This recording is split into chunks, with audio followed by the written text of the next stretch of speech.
Well,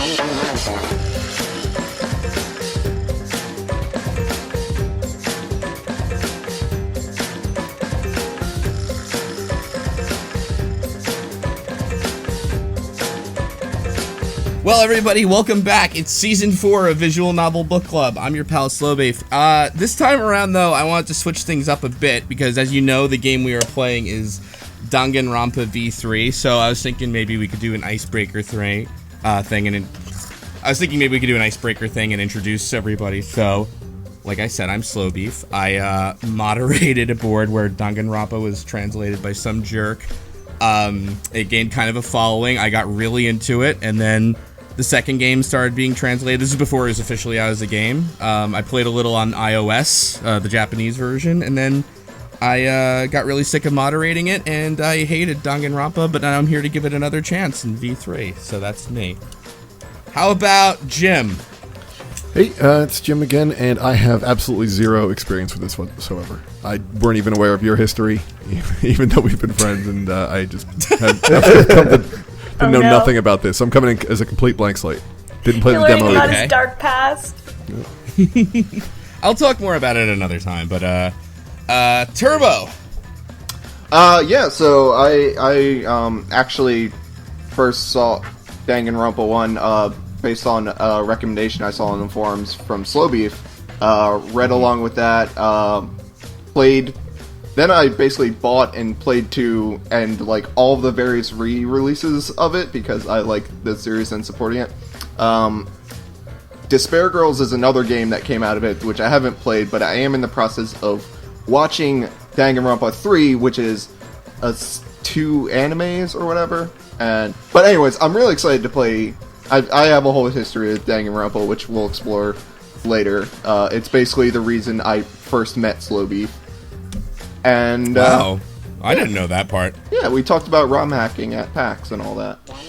Oh yeah, okay, cool. Well, all right. Who did I miss? Devious Vacuum. Hello, it's me, Devious Vacuum, super high school level roboticist. I haven't played this game before, but I did watch it destroy the Something Awful forum, so I'm very excited. I believe it's Ultimate Roboticist now. Oh, excuse me, let me update my resume on LinkedIn. Alright. Pulla! Hey, no formal experience with the first game other than a read-through of a screenshot LP, but I did watch the anime and I enjoyed it. Oh. It was the one based on the first game. Yes. I think so. I don't know what anime you watch, but I'm assuming. Yeah, there's a Danganronpa 1 anime, and there's now, like, officially Danganronpa 3, which is an anime and not actually the third Danganronpa game. Alright, and did I miss anybody? We have anybody else? I'm Oren Ronen, and I once translated the first 2 games into Something Awful forums, and I'm apparently a jerk. Whoa! You did it! Yeah. You are! No. Yeah, so...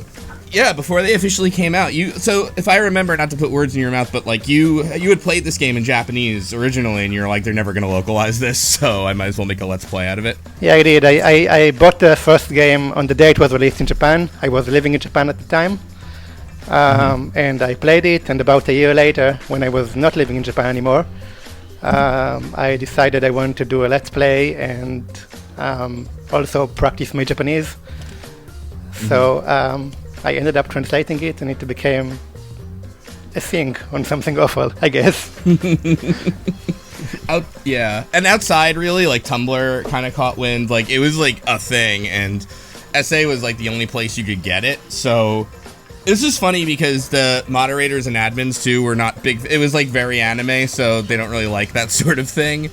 But I think Lotax, who ran the site, knew it was kind of a money-making thing for him and would, like, turn on the paywall on and off. We had, like, no idea about this. And this is how popular it was. People can buy, like, ads on Something Awful, and what people would do is they'd buy a $10, like, Game of Thrones spoiler, let's say, just to fuck with people. Someone bought a Danganronpa 2 spoiler, I guess, and Lotax, I think, took it down. Which, like, that's never happened. He kept up, like, Game of Thrones, but not this, basically. we can't spoil our big moneymaker, basically. I guess so, but, like, yeah, so... Yeah, I think anyway. I may have heard about this being a thing or may have gotten interested in it from Yeah. that whole thing. Yep, But I remember that before- ad very clearly. We what was the thing I was gonna say? But like, all right, enough history though. But like, Danganronpa V3 is out. I talked to you, Oren, and apparently, like, and anyone at home, like, you don't necessarily need to know anything about Danganronpa 1 and 2 to jump right into this, right? Yeah, so this was advertised as like a completely new start to the series. So yeah, so basically you don't really need to have played the first two games or watch the anime of 3 or any of the other material from the first story to get this one. Right. Gotcha. Cool. So I don't know how we want to begin here, unless like there's any like very brief like sort of setup or anything. So I know you want to talk a bit about Hope's Peak Academy, but like Yeah, I think we should like at least give the premise of the first like Danganronpa saga. okay, So- premise, sure, yeah. Do you want Remember, just one thing too is that I know Jim, you were kind of interested in playing like Danganronpa 1 at some point, so this isn't anything that's gonna like hurt that experience or anything, or is it? No, just the Looking at- basic premise Yeah. of what the setting was for the first games, because it's different here. And to make Yeah, You know I what? think I'm just gonna edit this out so it's not awkward. Perfect. I think Yeah, we'll it's avoid totally okay, as spoilers long- for 1 and 2. I think that's a general good statement to say for the Yeah, no audience spoilers. entirely. That's a good point. Yeah, there's no, yeah. Okay, so you want me to do it? Yeah. Go for it. Go nuts. Okay, sure. So the first two games are part of what they call the Hope's Peak Academy saga of Danganronpa. That's because it takes place in a prestige private school called Hope's Peak Academy. And the premise is that this is a school, like the best school in Japan, the best high school in Japan, and people who graduate it are like guaranteed success later in life. And you can't just enter this school. The school has to scout you, and they scout only the best people in the field, the best high school students in the field. And whoever they scout gets the title of like ultimate in the in new English translation, and it was super high school level in mine, which is more accurate to Japanese. And the first game starts with one student who actually got invited to the school because the school once every year picks one regular kid by lottery. Yeah. And he's like, And- he has the ultimate luck, the ultimate good Yeah. luck. So it comes They to... kind of. Sorry. Go ahead.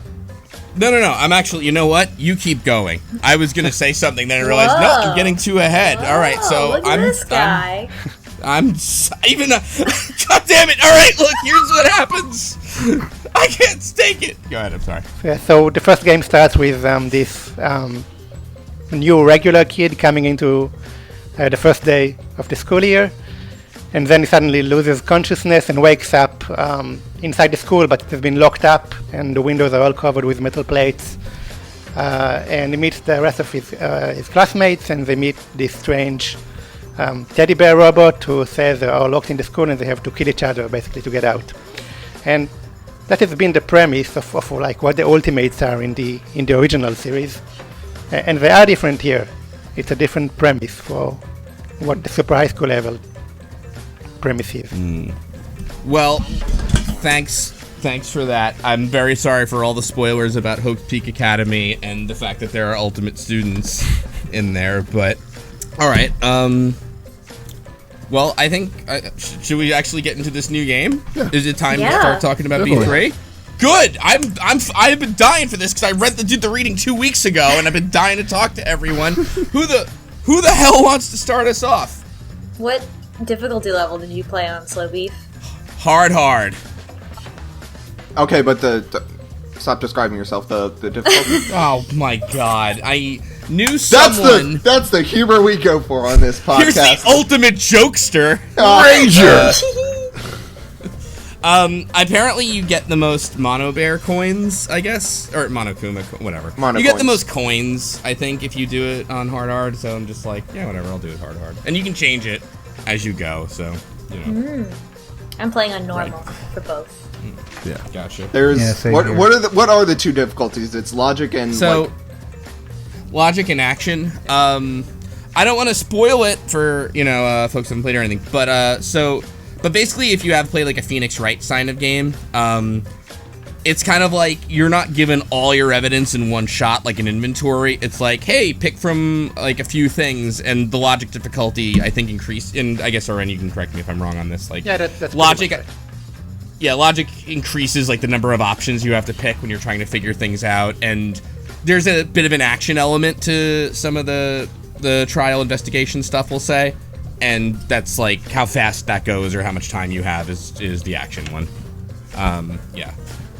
There is coin spending, and I think we're going to talk about that toward the end of the podcast, like what that does and what that's about, but I think you get more coins and things to, if you play on a higher difficulty. And also, if you complete the demo and load your save into Yes. it, you get a gift of 300 Mono Bear coins. Yes. 333, actually. That's right. I thought it was 330. It's funny, but yeah, 333. You're right. And some nail polish for some reason. Isn't that like is that an unlucky number or something in Japan? No, 4 is. Oh, okay. Yeah, 4 is the big one, right? Yeah. I was wondering if that was like a 666 of. No. One more thing, and it's probably too late by the time you're listening to this podcast, but Danganronpa V3 has an opening montage of Danganronpa 1, 2, 3, the anime. Very confusingly, Danganronpa 3 is the anime. Danganronpa V3 is the game we're talking about. And that Ultra Despair Girl side game. And there's a character death at the beginning of Danganronpa 1 montage. That's like, at the beginning of the montage, Yeah, it does Like, do that. It's yeah, that sucked. I gave Jim a heads up, like, hey, you may want to look away in, like, the first 10, 15 seconds of that, but, so, like, I don't know why they do that, but whatever. The montage is over, and we're brought into the game proper, and I guess I'll hand it over to DVAC. Okay, well, like any good visual novel, we wake up without our memories in darkness. Yes! That's how you know. That's how you know what this is. Mm-hmm. So we wake up and we stumble out of a locker and fall on our face in the middle of a mysterious classroom, a very stylish classroom with really cool music playing.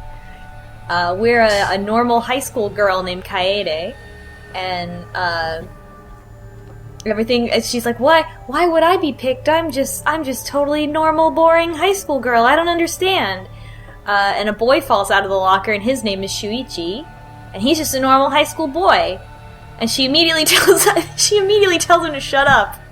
So I was already like, yeah, okay, I'm in. Like, let's go, let's do it. And they corroborate. I feel like we should go very fast because this is a long game, right? So Yeah, I won't they go both into the just details basically- of like reactions and stuff. Yeah, in general, probably less recapping than in previous ones. They were both kidnapped by mysterious strangers that, in the art that they show, are just like naked people. Yeah, it's like the murder mystery where the culprit is always like just completely no distinguishing features or not. Except for a really well-defined ass, which I still remember Yeah. from that CG, because I was like, okay, sure, this is look, we could have a whole episode, and I feel like halfway through maybe is the right time to have this episode of like how horny this game is and like how it feels about how horny it is. Like, because there's always that level of like fan service and like, oh, we're just being gross versus like we know what this is and like we're doing this as like a tongue-in-cheek like kind of thing. Yeah. You know, I would describe Yeah, this game I as could go raunchy. hours on how the series does that. Yeah, I would describe this as a raunchy game, perhaps, is the right adjective. I would probably be annoyed by it if the rest of the game just wasn't so stylish. Yeah, it's cool. The room that we're in is like there's a blackboard and it's like a bright green LED screen, and then there's like vines everywhere growing around for some reason. Even though we're in like this school, it's kind of like a Last of Us post-apocalyptic, like grass growing inside. So and there's cartoon barbed wire on the windows. Yeah, imagine that you're looking at a classroom like it's a diorama. And the people inside the classroom are like little cardboard cutouts, and everything that's in there, it's kind of arranged in a 3D way, but it's all 2D assets. Yeah, it's a if you've never seen Danganronpa before, it's a very 2.5D aspect, almost like a diorama or a pop-up book type thing. The characters are completely flat. It's just sort of the background is... All the assets are just, like Pula said, cardboard cutouts, and everything is a 3D stage for it. Yeah. But it's really obvious in that way that so when you go into a new room, it pops in, everything dropping in like a diorama. Yeah, like the characters literally pop up. That's one thing like that I think didn't actually like I was surprised by when I first played the game ever was like how like stylized it is, because like when you watch screenshots of it too, it's like you don't quite get that like feeling of it, and then you get like the whole diorama and everything unfolds and all that fun jazz. There's a lot of movement despite it being the visual novel style gameplay, and it's very dynamic, and I really like that about it. I'm really impressed with what they did with this, because even scenes where characters are just kind of back and forth talking, the perspective change and characters zoom in and out, and the borders change and shift, and the dialogue boxes, they get spiky or they shrink, or there's just a lot of care that went into that. I'm gonna talk about one actually aspect that I thought was really good, and that's actually aspect. What is an actually aspect? It's when I stumble over my words very very carefully. I don't ever do that. So there's a so right after Kaede and Shuichi, they introduce themselves. They're talking. I don't know what the fuck's going on, and then a fucking huge robot bursts in that just says, "Hell yeah, I found you." And immediately, so good. The gameplay perspective sort of changes. You're now in first person as Kaede, running away from this Metal Gear. And if you actually turn around to look at the robot chasing you, it actually does this cool thud sound effect, and it actually spells out thud as it's walking in these, it's like onomatopoeia. Yeah. There's a lot of comic and book it also has like it's a comic book. Yeah, it's a comic book, and showing it up on the footsteps as it stomps down. It's good. I want to say that there's a couple robots that chase you, and I did the thing where I turned around and looked at it, and it's like, oh, that's cool. It's got the little thud sound effects. And then later on, I'm being chased by another one, and I turn around to look at it, and it's not moving like the other robot was. It's just booking it, and I don't know if you can actually die in that part or not. Haven't tried. So I didn't either. I was thinking of trying it just for the sake of for the sake of this podcast, but apparently I don't care enough about this podcast. No, I think I'm going to say this, and I'll get more into this as we go, but this is quite different than the demo and how that starts, which I guess is to be expected, but like I really wasn't expecting this you get this sort of kind of like first person perspective exploration. I mean, I knew that was in there, but like being chased by the big robots was a kind of a shock to me. Yeah, it's kind of cool. Funny because like in Danganronpa 1, it's very like sort of realistic, I would say. I mean, it's very, big, massive bolts on every window, but it doesn't go super crazy, and the series, I guess, sort of ramps up, and in V3, I guess they're just gonna go with that right away with the robots chasing you. This is wacky from the first second, absolutely. And it seems like the voice in the robot is going like, "No, it's fine. Calm down. Look, everything's fine." And we're like screaming and running away. Yeah, it seems like as the series went on, it just kind of turned up the wacky meter. So, and I also wonder if that's like relevant to what the eventual plot implications will be for this. Like there's a reason why it's over the top, but more over the top right off the bat. I don't know. Just there's a lot of references to the script and like deviating from the script, and I thought that was I don't know. I didn't play the earlier games, so. I will say go to the gym. What about me? Just there's a certain type of character in Danganronpa which does tend to break the fourth wall in like a Deadpool kind of style, kind of often. Yeah, all the Kumas seem to do that. Definitely, and it got worse as the series went along. Like has been said before, the first game was kind of more grounded, and then the series went more nuts as more stories came out. Mm-hmm. Yeah. So it doesn't necessarily mean anything by that, other than it's a joke. That's all I wanted to say. It could mean something. Who knows? But Do we run into student number 3 on the way? right when we come in the all gym. of them in the gym. Oh, that's right. And That's he right, introduces okay. himself as Rantaro Amami. I've in my notes here. He looks like a preppy Komaeda, which if you played too, you know who that is. He's got a bunch of like scraggly hair, little like tired look about him, and he's wearing like a sweater vest. All the characters look kind of interesting, actually. There's 16 in total, and Rantaro seems to have an idea why 16 people are necessary, and then immediately we hear the robot voices again, and 5 of them come in, all different colors. We have a Sentai team. Let's go for it. Love them. They say that the robots are called. The robots they're called Exosols, I guess is how you say it. Exosols. Who cares? I didn't even expect the robots to have a name. Like, they're giant robot mechs. Do they have to have a name? Sure. Well, of course they have to have a name. Who am I kidding?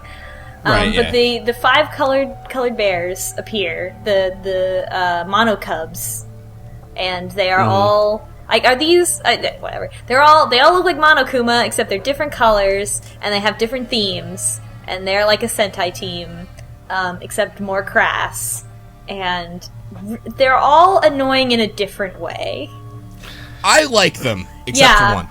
In my notes I wrote the they're all good. Monocubs are great and I love them. I'm rooting for them to win because they're so disorganized and they like fight with each other all the time, and they like very clearly are in like not in total control of what is going on.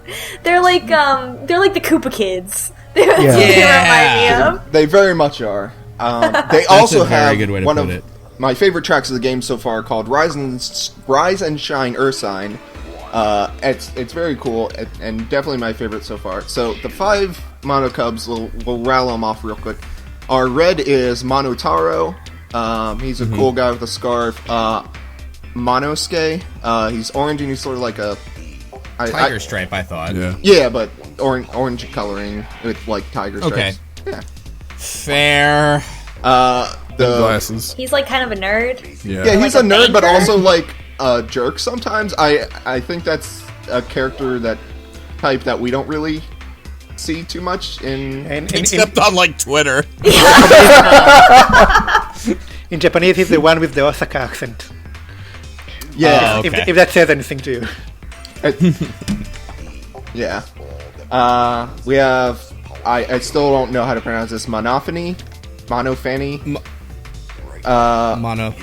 Yeah, which is, I think it's supposed to be like Stephanie, but with the mono prefix. Yeah, But I can't quite mesh that in my head, like monophony. Yeah. She's the girl one. She's pink.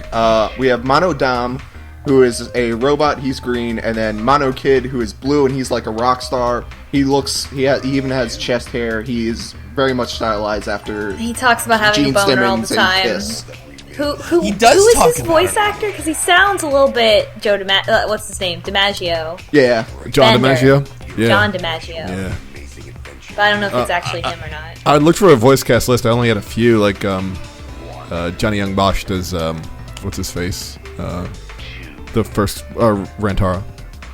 But I didn't find it a lot for the other English cast members. And Mono Kid sounds very American. Like, and he also talks about his boner all the time, and it's a lot. And- It's a lot. That's what I'm So- saying. It is a lot. Not only the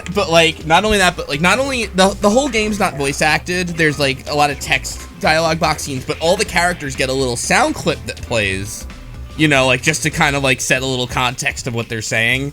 It's not exactly that dialogue, but one of his like little sort of sound bite things is something like, "I've got a raging hard on," or something like that. I've got a rock hard ranger. Rock hard Rager, that's it. Yeah. Oh my god, this game. This game. Which is kind of funny when everyone else's sound clips are just like, oh, that's interesting. And he's like, No. Ranger! I've got a rock hard rager. Yeah. It's so much. This whole game, that's just what you just thinking to yourself over and over again. Like, this is so much. This is so much.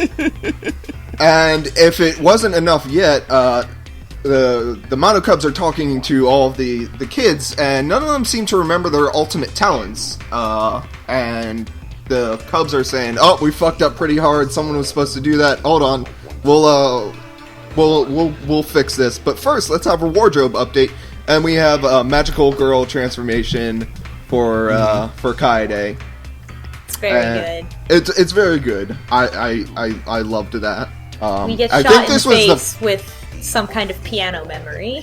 Yeah, I think this was the time where I messaged Slowbeef, and I was just like, "Oh my god, I'm loving this. This is probably my favorite so far." I will say too, like, by the way, if you've played the demo, this is a really good way to go knock you a little off balance. Because so coming into this, like, for example, I knew Kaede was a pianist, and she had like the music note barrettes in her hair. But the game starts, she's just a regular student, and I'm like, what happened? And I'm like, did the demo throw me for a loop, or what? You know what I mean? Like, they're kind of good at like keeping you a little off balance. Yeah, which I thought was like a nice little. It really threw me off because not only the protagonist, it's like everybody that you met in the demo in the full game is just a normal high school person with like their normal clothes. Right. So it's got me wondering: is this just like a fourth wall break thing, or is there like a meaning or like, to this? Or what? Did they really go out of their way to like fuck with you in the demo, and like none of that was like anything? You know, there's like, yeah. And that's part of the thing that I love about Danganronpa as a series is it keeps you. It plays with your expectations a boatload, and just it's. I love that. It is very good at that. Yeah, I feel like like having visual novel experience, like and knowing about the tropes, like really enriches the experience. Even so far with like the fourth wall breaking stuff, because you're like, oh, like this game knows what it is and it knows what your expectations are. And I know enough about the first game to know a little bit about how that is, how that's turned on its head, and even like the first case. So it's really interesting. Yeah, so we see Kaede has a very musical outfit, and then we have, I forget what the Monocubs say, but they're gonna give back everyone their memories, and they also have a pretty cool cinematic about that. They say like, yeah, like, wait, you don't have your memories back, your first right? Like, memory. Yeah, your first memory. Yeah, like you should have it by now. Like, you're going off script. This is not going right. Let's just start over. Yeah, they're like, hold on, the other. Exosols shouldn't be here. Y'all should know that you're ultimates. What? We're going completely off script. Yeah, whose job was it to give them their first memory? Oh, I think it might have been mine. Well, you fucked it up. Yeah, exactly. Monophony, by the way, was supposed to give them their first memory. She seems like she doesn't really do very much. They're always like, did you do your job? And she like is like, no. Well, I think she even like fell asleep then, yeah, she like while they were pretends talking to to her. So it's like, all right, well. I love them. I love those kids.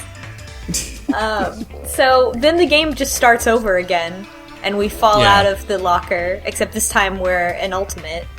Also, one thing that I thought, just from my like cursory knowledge of Danganronpa, when our protagonist was the ultimate pianist, I was like, that's it? That's not gonna help you kill someone. All right. Well, you were hoping for like ultimate knife thrower? Or, like, I don't know. I just, even compared to some of the other ultimates, I was like, all right. Especially, and then Shuichi appears out of his locker, and he says, "I'm the ultimate detective." And he's like kind of down on it. He's like, well, I mean, I did this one case, and like, you know, people call me the ultimate detective. I wasn't even supposed to do it, yeah. I was in this game, Persona 4, and then I was in Persona 5, and now I'm in this game, and so... It did remind me of Naoto a little bit. Yeah. Well, I mean, I feel like every kid detective is just Naoto. You know? Like, Naoto existed, and now everyone is Naoto. But yeah.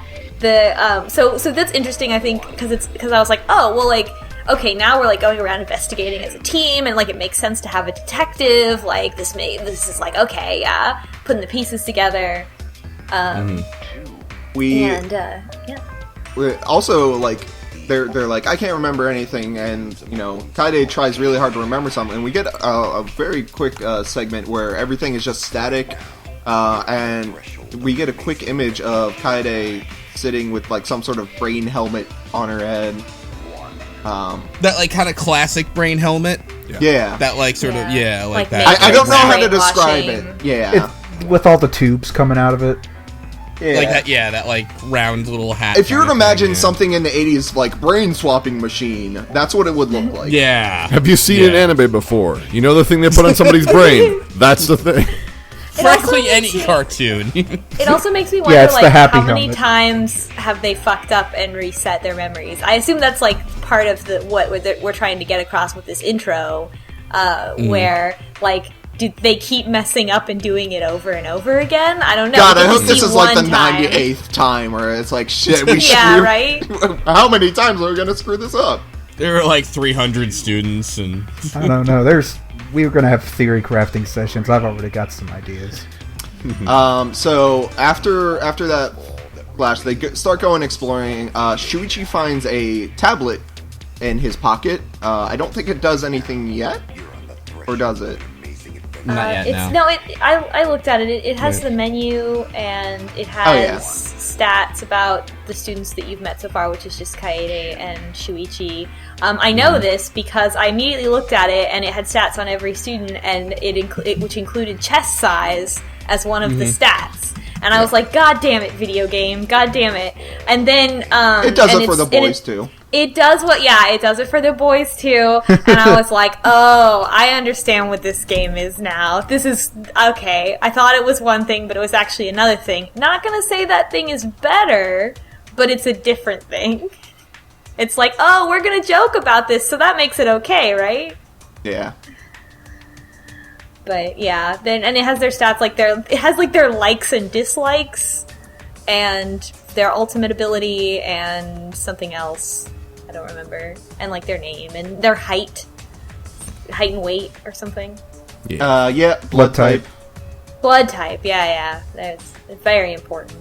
Yeah, like the whole blood In typing Japanese thing culture, in Japan. it actually It's kind of is. Yeah. Yeah, we should get into that on a different episode. But Kaede, as we're going around, like, so Shuichi is a detective, and he's like looking, we're like looking around together, and Kaede keeps referencing classical music, like, oh, let's just remember this one classical piano piece to try to relax, and it's like a little like heavy-handed to be like, see, piano. But she mentioned such good ones too. What a nerd! I love her. Kaede is an interesting character.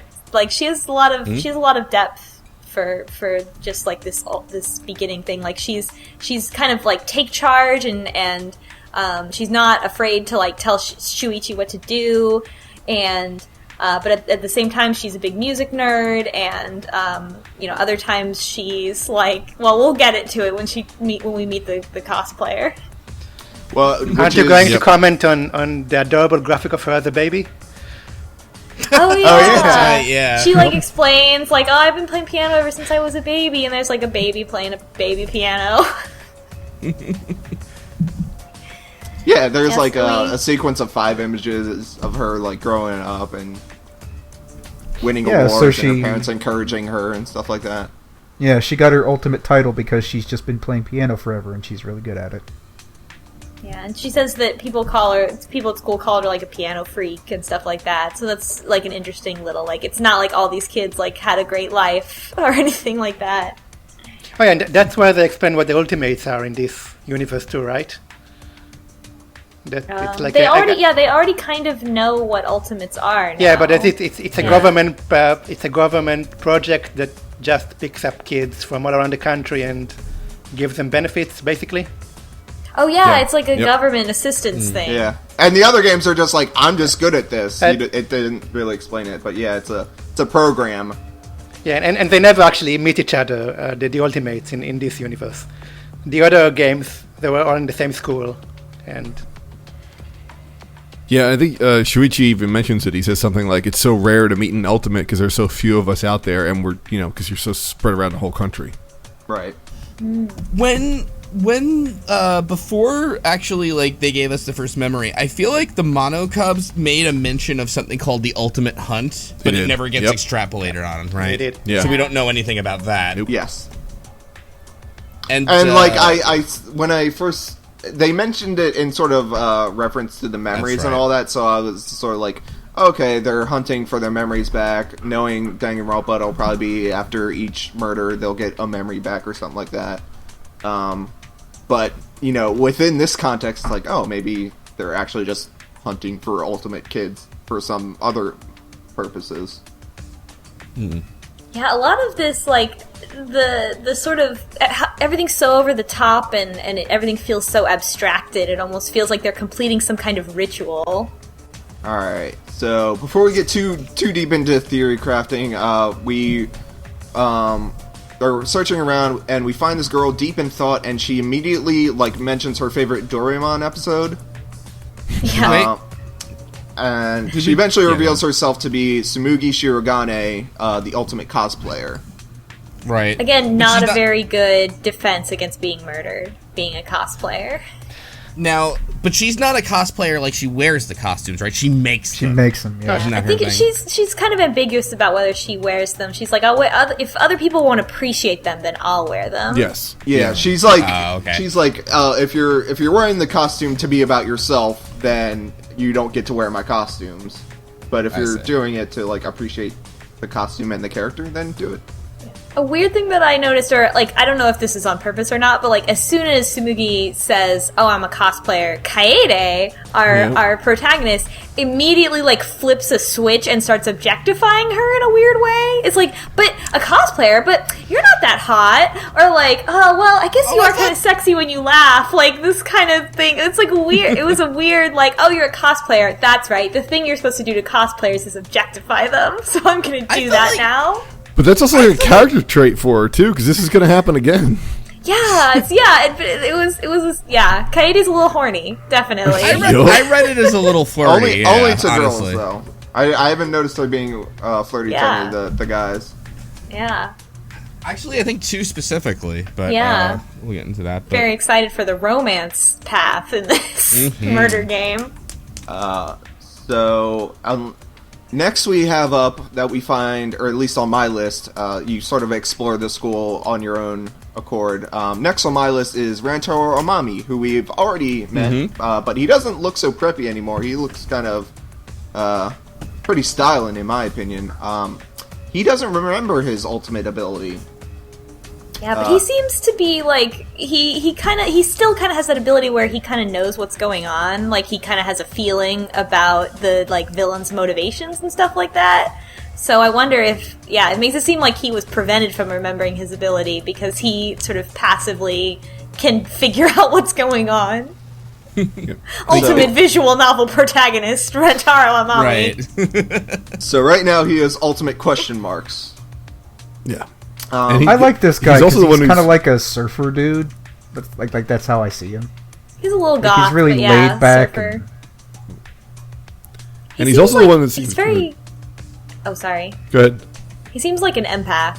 Like, that's kind of his deal. Yeah, he's like, able to get a lot of information. Yep. Like, he's gonna... And I think even in the title sequence or something, he's, like, sitting backwards on a chair. Like, hey, kids, let's rap about feelings. Murdering your classmates to get out of Host Peak Academy is cool, but you know what's not cool? Drugs.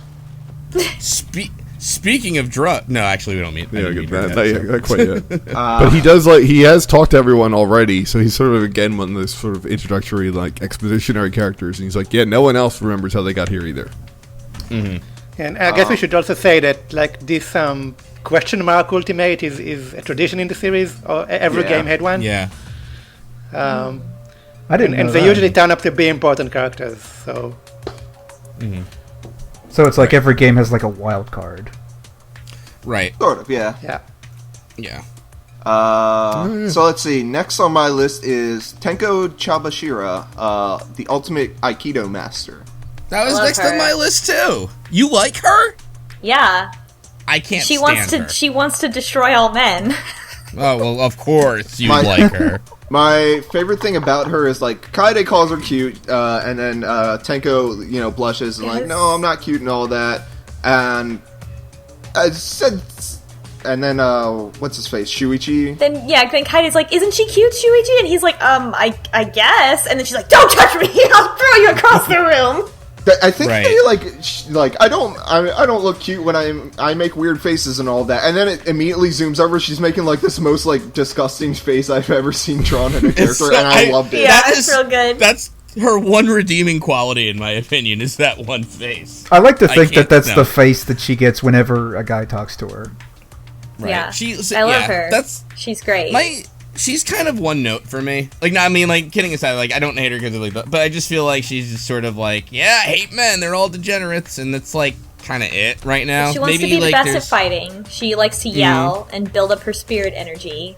But yeah, there's not a lot of depth. Like, that character I don't, like, I didn't see, like, versus the other ones we've met so far, I'm like, oh, something's secretly evil about this one. But her, she seems, yeah, a little flat. Like, I don't get that secretly evil vibe from Tango. And it's just like, it lays on a little thick, which I guess, you know, I mean, again, the game's really just started or whatever, but, like, I don't know, I was kind of like, yeah, Tango, whatever. I also love the I other girl in the room. Well, before we move on, though, there's this little button that sometimes Kaeda will throw on there, like a little shade they'll throw it during these introductory sequences. And in this case, Tenko says something like, I study Neo Aikido. My master and I came up with it. And then Kaeda goes, oh, so you're self-taught. Oh, you see? So you made it up. Which is basically, yeah, you just made some shit up. You don't know. Yeah, she says that Ultimate it's CrossFit not master. it's not like traditional. She calls it like Neo Aikido, meaning she just made it up. Yeah, I guess that's her probably, like, that's the one element that's like, ooh, I wonder what that's all about. That could go places. It's technically a very easy way to become an ultimate if you just make up a new, like, kind of field of study, and it's like, well, I'm obvious. That's like how Robert Langdon did, I think. Yeah. What's his ultimate ability? Symbology.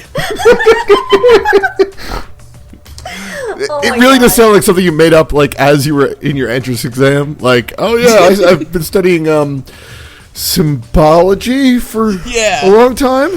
Like, you look over at a poster that says the word symbol, and then it's like, symbology. I study symbology. It's a new field, actually. It's only me. This is definitely a Seinfeld bit. From the University of Hangenbera, you know. I was just thinking about that poster before you texted that. So The other girl in there is a witch. She's Himiko. I love her. The ultimate mage or ultimate magician, but she's like, she no. calls herself the ultimate mage because magic is real, and but she's officially called the ultimate magician because if you ask her, I think Kaede is like, oh, cool, can you, like, teleport us out of here? She's like, no, I can't do that. Magic can't do that sort of crazy stuff. Oh, what sort of things can I do? Well, like, I can pull a rabbit out of a hat or guess your card and things like that. That joke is fairly obvious, but they really did that well, I thought. I don't think I described yeah, it well, awesome. but I thought it was kind of funny. Yeah. Yeah, At the I same laughed out time, loud. like, They she's frame it. really, like, lazy and dispassionate. It's very funny. Like, everything about her is, like, totally unbelievable, but she's, like, so unbelievable that I'm like, nah, she's really a mage, though. Like, this girl's a real-life wizard. Like, they frame it like she went to this school where she was like the best mage, but people tried to discredit her by calling her magic just like tricks and illusions. Right. Well, yeah, she's with the other magicians, like the people who are actually magicians, and they're all like, oh, we can't reveal to the world that you actually know how to do magic, so we're just going to make it look like you're really good at it. So it's like, they're named, I think, Magic Castle, or also known as the Hall of Magicians, is that group of magicians. Yeah. Which sounds definitely real. Yes. It's probably going to be a plot point later. I'm just going to say that's probably going to be irrelevant in some way. Yeah. That's going to be the Hail Mary toss. So let's Yeah, see, I really like what's- Himiko. It is actually a real thing, by the way. Huh? Oh, okay. Magic Castle is a real thing. I'm not joking. It's a thing in LA. Really? Is Yeah. that Whoa. where the masked magician from TV Yes. is Uh-huh. from? And that's where they get really pissed off about him too. It's like the Magician Hall of Fame. Oh. Wow! I didn't even realize there was a Magician Hall of Fame. I know there was, like, a magician's guild and all like that, and you're not supposed to say anything. I didn't know it was actually called Magic Castle. Yeah. Yep. Oh my god. I mean, it's mostly Wow. like there's it's like a teaching school, but it's also like where a lot of like famous magicians come from, and they have like a Hall of Fame there, and it's like a whole big thing in LA. So like, it's not just betraying a Hall of Magic Fame, Castle. it's I'm like really an sad I actual never went magic there. school. Yeah, I think it's like it's like a business, where like it's like both an academy and a thing. I don't know if this is a localization thing where they added it in at the end, or if they already knew about it when they were writing the game. But it is, it's a real thing. Because I remember that being a thing with the masked magician. He was like betraying the magic castle. Yeah. Oh my god. This is so good. This is great. I love the VNBCs where we learn things, Yeah. important things. Alright. I want to So go to Magic Castle. Who's next? after Himiko Umeno, I went into like sort of a warehouse area and Yeah! Oh boy. we Oh, have boy. Miyu Iruma, and we mentioned drugs We earlier. sure do. Slowbeef, if you want to take it away on this one? Mew is looking to get fucked up, and I don't think that's her exact wording, but it might as well be. She is vulgar as shit. She likes to talk about how hot she is and how fucking ugly everybody else is and how fucking stupid they are and how smart she is. But if you get mad and confront her, she like jumps back right away. Yeah. And I love it. She crumples immediately at not even criticism, but just like a slight, like, oh, maybe we should do this instead. It's awesome. I don't know why. I really like her. More she like is the ultimate glass cannon, am I right, folks? I particularly love her because she's the ultimate inventor, and the shit she tries to invent is all like stuff to do while you're asleep. And I'm like, yeah, that's up for that. Because she's like, oh well, we waste the most time asleep. Obviously, we should be doing stuff, making stuff happen while we're asleep, like reading books, things like that. And I'm just like, Or fuck eating. yeah, I'm all on board with this. Let's go. Yeah. But that wasn't what she got famous for. I forget what she actually. I drop contacts, is Yes. what Kaede Yeah. says. And she's She like, says that she was really invented nice. it for My a friends gag. have that. Yeah, and she's like, yeah, your friends like my stupid eye drop contacts? Whatever. I sold that to a company and I don't care about it anymore. Yeah, she got the patent and sold it immediately. And it's funny too because she kind of reminds me of like a little dog that barks really loud. Yeah. Like one of those little dogs that's like yep, and then you'd be like what, and the little dog would be like no, nothing. I want to Another say great that part. that this character is really expressive. Like, all the characters are expressive in their own way, but her art is just really It's a cool. lot. Like, when she just a very, very different. Like, her eyes, even like her little normal art is just like she has the little crazy swirls in her eyes. She's a lot. One of the other good parts of the scene is that she insults Shuichi's hat. Oh yeah. And he is actually bothered by this. Yeah. Like, Yep. he's like, my hat's not dumb. I don't think we actually mentioned Shuichi's hat before. He's wearing this pretty big, like, black baseball cap. It always covers one of his eyes. Yeah, kind of off to the side. It's, like, too big for him. It did not change with his wardrobe change. He always had that. I mean, it makes him look like a detective. It's, like, a little bit. Although I feel like it should be a slightly different hat for a detective, so I don't know. He could also be an ultimate b-ball boy, like goth basketball player, and I would be like, well, goth, like, Black Parade basketball player. You're losing me on this one. What? B-ball is commonly is the All right. That's No. It's too much of a rabbit hole for the time limit that we have. alright. But yeah, he's like actually upset that she insulted his hat. Like, this girl who, like, no one should ever be upset if this girl insults them because she's just yelling insults constantly all the time. They have no like, worth. It's completely meaningless. Yeah. Okay, so let's. I'm gonna try and keep running down through the names here so we don't say them one too long. So next in my list is we have two people. One is called K1B0 or Kibo. Kibo. He is an ultimate robot. He's a robot. He's just a robot. Hey, you want to know something interesting that Oren had told me about? And I'll let you tell this too. What is Kibo's name in K1B0's name in Japanese? So the K1B0 thing is something they made up for the translation. It's just Kibo in Japanese. And Kibo is kind of sounds like the word for hope, which was a key term in the previous games.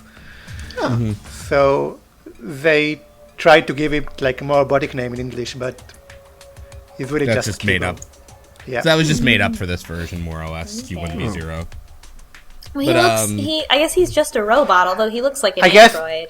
I guess the bow suffix, there are robots here like that, like the dog robot that Sony made. What was it? Ibo. Yeah. Yeah. Yeah, Ibo. Oh, so yeah. it comes from that, probably. Oh, okay. I see. One thing that I thought was pretty interesting about Kibo, which supports a little bit of a theory I have, is that in the original thing, before everyone had their wardrobe changed, he doesn't look like a robot. He doesn't have all the the robot-y parts about him beforehand. That's funny Sorry, Pip. No, go ahead. So, well, here's the thing about that, because I knew from the demo he was the ultimate robot, so I was kind of looking for him when they were they showed them kind of normal before they had their abilities. I'm trying to pull up if I have the screenshot, but I He's feel partially like he's off. there. He's mostly off screen, but I could. I feel like he's sorry. I feel like he's deliberately obscured. Yeah. So that you can't Because it would see be it. obvious, hey, what's with that robot kid? Yeah. Right, yeah. Because, I remember there was... When it first showed him, I thought he looked a little bit... Or when I first saw promotional images for V3, I was like, this guy kind of looks like Nagi. Is he the protagonist of 1? Is this going to be the protagonist of 2? He's a fucking robot. Or he's protagonist Looks of like a V3. robot, yeah. Yeah, he looks like a robot. Oh, I got the picture here, actually, yeah. Let me see if I can just grab that. Should be able to just plop And- it. I have it in Steam, which I don't ever Oh no. Oh, man. Oh, Well, in the meantime, Yeah. And Kibo also, he's very serious. He reminds me a lot of, I don't remember his name, but who's the robot from One Punch Man who's takes everything very seriously? Genos. yeah. Yeah, Genos, Genos. Oh my goodness, he reminds me a lot of Genos. He even kind of looks like him. He does. With the face design and stuff. Also, all my notes for Kibo are my life as a teenage robot, written over and over and over again. It is literally like the show My Life, because he talks about how he's a learning AI who learned at the same rate as a human, which is why he's just a regular teen now, which is literally My Life as a Teenage Robot, the old cartoon. And now he's in school. Yeah. And the other boy in the room, I What's his really name? like. Kokichi Oma. Kokichi. He introduces himself as the ultimate supreme leader, and you're like, what's that? Oh, I'm just the ultimate supreme leader of an evil secret organization. That's all. And he mentioned it has about 10,000 people in it, and then immediately says, basically, that's all. Who knows? I'm a liar. Basically, you're like, is that Kibo's real? also he just keeps lying about everything. Don't listen to him. Which is okay, is he actually ultimate liar and not actually? And he is also bullying Kibo constantly Yeah, so this Kibo, whole time. He's like, oh, Yeah. do you have a robot dick? He asks if robots have dicks, and there is no answer given. And he asks if he can do a rocket punch. He asks all sorts of He makes a good point, which is who would build a robot without a rocket punch? yeah, but it's also if you're a robot that's trying to be a person, that's not mean- nice. yeah, No, this is a horrible, shitty child, and I love him. Kokichi is basically he's just the worst. dehumanizing this supposedly human. Oh, Jack, yeah, I saw that's... on your Twitter you had that screenshot where he says, "Hey, do robots have dicks?" And looking through my folder, I do too. I forgot that I took that caption. I feel like we all should have. I just assumed it was the most obvious question. I mean, the first answer to question that you asked. question for the folks at home, because this is an educational podcast, is sometimes. Anyway, this beautiful shitty child is a liar who lies constantly, and I love him. Yes. I like Kibo better he's because Kibo's Clearly got evil. Kibo's got that thing where he's trying to be a person, and he's got this thing where, well, I'm a student, just like you guys, I'm a human too. I'm just He's a big normal on everyday boy. Feed me oil. But he's also big on robot discrimination. Yeah, And Yeah. that's robophobic. I'm which is really not looking shut forward up. to the world building around the word robophobia. I mean, I don't know. I feel like that was just like some like localizer kind of like, hey, you know what, that kind of thing. But Yeah, I feel like that's gonna be a one-off. Good. Okay, next off, I have on the list is Ryoma Hoshi. yes, Yes! Into the basement! So this guy looks completely different from all the other ones we've seen so far. Everyone has their own specific style, but this one gives you the most style whiplash in how he's drawn. He looks like he came from a different game. I love him. Looks like a dead child. Yeah, he looks like a doll. Well, with the way he's smoking like that.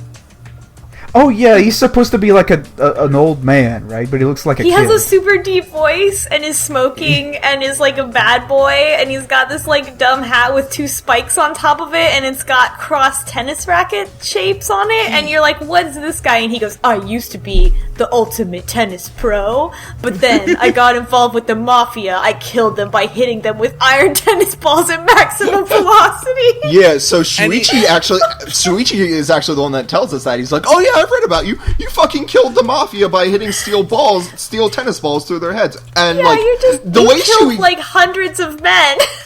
the way like Shuichi phrased it is also amazing because he's just like, you killed the mafia. This the concept of the mafia just by hitting one steel ball. Yeah, he's basically the boss of all boss babies. to be He's totally boss, baby! That's why we love him. to be fair though, if you killed the mafia with tennis, you are goddamn certainly the ultimate tennis pro. I feel like I'm worried like he's gonna die right away because he's like too powerful to like he would be too useful later on in the story. So one thing about him is that his Japanese voice is the voice of Snake from Metal Gear Solid, and he does his full-on Snake voice for this role, and I think it's a real miss for the localization that they didn't get David Hayter to do the same thing. God, that would have been the best. Oh my god! It's not like I'm he's gonna have doing to other switch work. to Japanese voices now. Oh my god! That's That's awesome. really good. Anyway, Ryoma's great. He's also in an arcade when we find him, and it's like all busted, and he's like, "Better not mess with me. I'm a murderer." I'm bad news. You don't want to approach me with my back turned to you. Might not Also, you end got any up quarters for burnout? Okay. So, Oh yeah, that reminds me. I feel like we kind of glossed over something here. One of the mechanics in the school is you can actually hit stuff. So like when you're in the rooms and there's like desks or whatever, you can hit stuff and then it like flies off the screen and you get like a couple coins. It's good, and I was just hitting everything constantly. Every room was a new cavalcade of destruction. Okay, so Anyway, next door is a library, and in there we have I'm not sure if I'm remembering this right, Maki.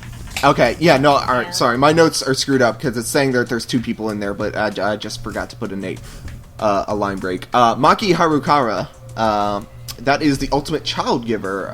She's Child sort of a little- caregiver. Child caregiver. Sorry. Why isn't it babysitter? Isn't it like babysitter is the word? It we're has to looking be for here. babysitter, yeah. She's a little bit of a punk, from what I could tell. Yeah, she's kind of goth. She's She kind of was- dark for a babysitter.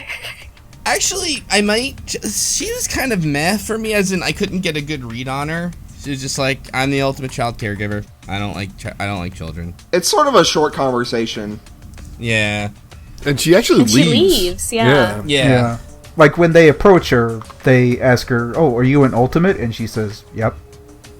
And they have to goad her to be like, Oh yeah, they're "Okay, like, so ultimate, I'm ultimate what's your- pianist. How about Wink. you?" Yeah, and she's like, I don't actually like kids. They're just kind of drawn to me, which is really creepy. So cool. That's also they're sort of kinda- like Silvergrain. a theme in Danganronpa of like someone who's is an ultimate at something, but is like they don't want to be. Like, Yeah, I'm just this one good in at this, but particular- I didn't want to be. In particular, was like, "Well, it wasn't my choice." Yeah. So yeah, she's pretty short. So next we go back up to the main level, and there's a gated off area that we couldn't go in before, and in there is this, I don't know how to describe his clothing. There's a bondage Yu-Gi-Oh in here. Yeah, military gimp. Yeah, so we have Karikiyu Shinguji, who is the ultimate anthropologist. And for the record, I think he says you can call him Kyo, which is a lot easier. Yes. Okay, yeah, let's do that. Yeah, because Kyo Kire is already tough enough, but then, yeah. I was also making the mistake of remembering their last names before, like, I started seeing them talk and realized, oh shit, I should be remembering the first names. The weirdest thing about, like, when it's a Japanese localized game is, like, do they ever, like, flop around the names? Which one is the surname? Because, like, I don't know enough to, like, is Hoshi a given name, or is that the surname? Things like that. Yeah, I don't know if they switched.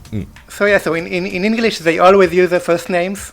In Japanese it's the opposite, actually. So it's usually that they use the last name. I think this is a problem in Danganronpa because these are not really regular Japanese names. They're kind of strange, and I feel like they've mostly been written so the last name is more memorable, but they insist on using the first name in English all the time. So. Oh, I see. Because, yeah, I was remembering Kokichi by Oma, which is much easier, and Ryoma by Hoshi, which, again, like, it just kind of... Miyu is an exception. Yeah, so in Japanese, no one calls him Kokichi in the game. They always call him, like, Oma-san or Oma-kun. Mm-hmm. And yeah, it kind of changes a little bit about the character, yeah. Especially when there's a big difference in, like, how many syllables it has, or, like, how it sounds. Yeah. So yeah, Kyo, at first he doesn't seem that weird. He just looks weird. And then he's like, yeah, now you got me, I'm weird. And he's cool kind of about like, it, though. all of humanity is beautiful. Yeah, he's chill about how weird he is, yeah. Yeah, I kind of dig Kyo in a way. Yeah. Like, yeah. I like that he kind of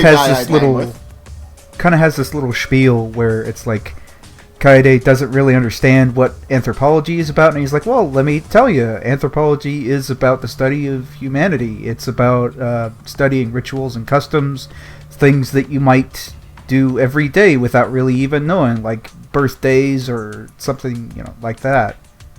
And it was kind of funny because when he first said anthropologist, I was like, okay, he studies bugs. And then I'm like, wait, no, that's wrong. That's arthropologist. Which is someone who is actually in the game later. There's an entomologist. Yeah. It's good. As somebody who, one of my oldest friends has a master's degree in anthropology, I was like, oh, this is a nice description. This is nice. I like this. I thought you were going to say one of your friends who has a mask. Well, that's a different friend, and I'm not talking about them on the show. Jeez, Okay. Slowbeef, have a little discretion. All right. Okay. But yeah, Anyway, apparently anthropology Kyo's makes Kyo it. horny. Yeah. Whatever you got, he's into it. Like, I think it's basically his whole thing. The other interesting thing that Kyo points out to us is that there's the front door just fucking right in front of us, and he says a small gameplay thing. You can't reach Kyo or see him actually because there's a gated up area in the lobby. Like, there's kind of iron bars in the way. And after you talk to the other 9 students, I think Kyo's number 10 that you meet. I might be off on that math. But, at any rate, once you do that, then that unlocks and you can talk to Kyo in the lobby. Also, if you're playing this game has fast travel, and I'm a fan of it, although sometimes I worry because you can, like, run into people in certain scenes, so I do try to, like, actually do the walking. I didn't know it had You can also run while you're walking, Yeah. too. Yeah, I pretty prefer that fast, too. better, Yeah. I've ran into many walls. Yeah. Yeah, I had trouble finding Kyo, like, and then I was running all around the school, and I was glad for fast travel then when I was looking for stuff. But at any rate, so little gameplay tip from the ultimate uncle. So Kyo's like, yeah, you can try the door, but don't come crawl into me if you're upset about it or something like that. Which makes you think like, oh, it's gonna be locked, okay. But no, you can directly open the door. And go straight outside. And you can tell there's a little misdirection here because the dialogue box, it's like all black and Kaeda's like, and what we came to was ... bright sunlight and open, you know what I mean? Like, and you're expecting, like, some kind of thing to trap them like in, a per se, doomsday. We're on the Right. moon. or like bricks or like a vault wall or something, Yeah. you know. But like, yeah, like Giant- something that they're not allowed to leave the building. Giant boxing glove pops out. But they do notice they are sort of in like this domed caged area. So there is a big wall that far off that they can't cross. I think even the Monocubs come out and just say you can't climb it. Don't try. Don't do it. Yep, it's the end wall. Yeah, you they can't be oh, yeah. climbed or destroyed, and you can't. There's nothing no one past can it? hear you. Yeah, Kaede yells at the top of her lungs and it's like, help us, but nobody. I guess like either nobody can hear them, or it seems like there's a city on the other side of the like, am I cage. reading it wrong that there's like a city outside of the cage? No, there's definitely that art is there. Yeah. Yeah, But, like, there's Yeah. something outside the cage. The way they said it is sort of like, at least the way I interpreted it, it was like that wall is Yeah. the end. There is nothing nothing past it. But Yep. that could have just been my reading. I mean, the city looks a little industrial to me. I have the picture of it if anybody wants. I'll upload this. Yeah, as like well. if they're like if it ends up that they're in some kind of like pocket dimension or something like that, or like this is all that's left of reality or something like I would not be surprised at all. Or it's just like a I big feel- screen? Well, yeah, like Turbo, like I guess the impression I got is because if you look at the actual like skyline, where am I here? Yeah, there we go. If you look at the actual like skyline, there's like little, I don't know, it feels a little squared off for a city style. I know that sounds like a stupid thing to say, but the buildings look just like very regular, almost like industrial-ish. Like there's like smokestack kind of things on top of them, and like there's little bridges connected. So I almost felt like maybe they're in some like abandoned area that used to be an industrial sector kind of thing. Yeah, which makes sense But because that- the school is like, so they look around and the school's like actively being constructed. Like it seems like they're rebuilding it, like it's an old abandoned building. Oh yeah, Yeah, And there's a it's ton of buildings overgrown. outside, by the way. Did we- In the area that we can get to, but they're being renovated. And did we talk about the fact that inside's like overgrown with like Yeah. No, we didn't. yeah. Oh, okay. Yeah. We did. We we mentioned did. it You at the did? beginning, but yeah, there's like, but it's like it's a lot. Like everything is plants, and but we still can't get out. Also, our path is blocked in a lot of directions outside by just random stuff. And there's a signpost, and it has like arrows with pictures on them to be like, this is in this direction, this is in this direction. And one of them is a picture of some dolphins. And I was like, hell yeah, but the dolphin path was blocked off, and I'm really excited to see what the hell that When we dolphin unlock dolphins. is. Yeah. I want to go to the aquarium. So I it's wanna like there's a unlock bunch the dolphins. of storage containers everywhere, and it's like, I guess as you go through the story, more stuff gets opened up. That's actually the route to Ever 17. You just keep going down the dolphin route. So as we're walking around, I think the first one you'll see is Kaito Momota, which is the ultimate astronaut. I was super hyped for this because astronaut in space is a cool, really cool shit. Kaito apparently cheated to be able to try and do Yeah, the. he's Captain Kirk. Yeah, he cheated to be able to do the exam, and then people were just like, they caught him as he was about to do the exam, and they're like, hold on, you're like a preteen. What are you doing here? And they're like, we'll let him do it anyways. What's the worst that could happen? He could die? It's only astronaut training. And then he aced it. Yep. I wrote in my notes for him, he has not yet encountered any of his own limits, so he thinks limitations are all in your mind. For kind of Whoa. how he talks. Like, because he's like, I did all this on my first try, and he's like, none of you whine about it, because, like, anything we can do, like, we can always put our minds to it and everything. He's like, he's kind of upbeat, but in a kind of a bullying way, and in a like, clearly, like, overconfident kind of way. So I'm like, this guy's gonna think that he can do something and he can't in this murder school. Yeah.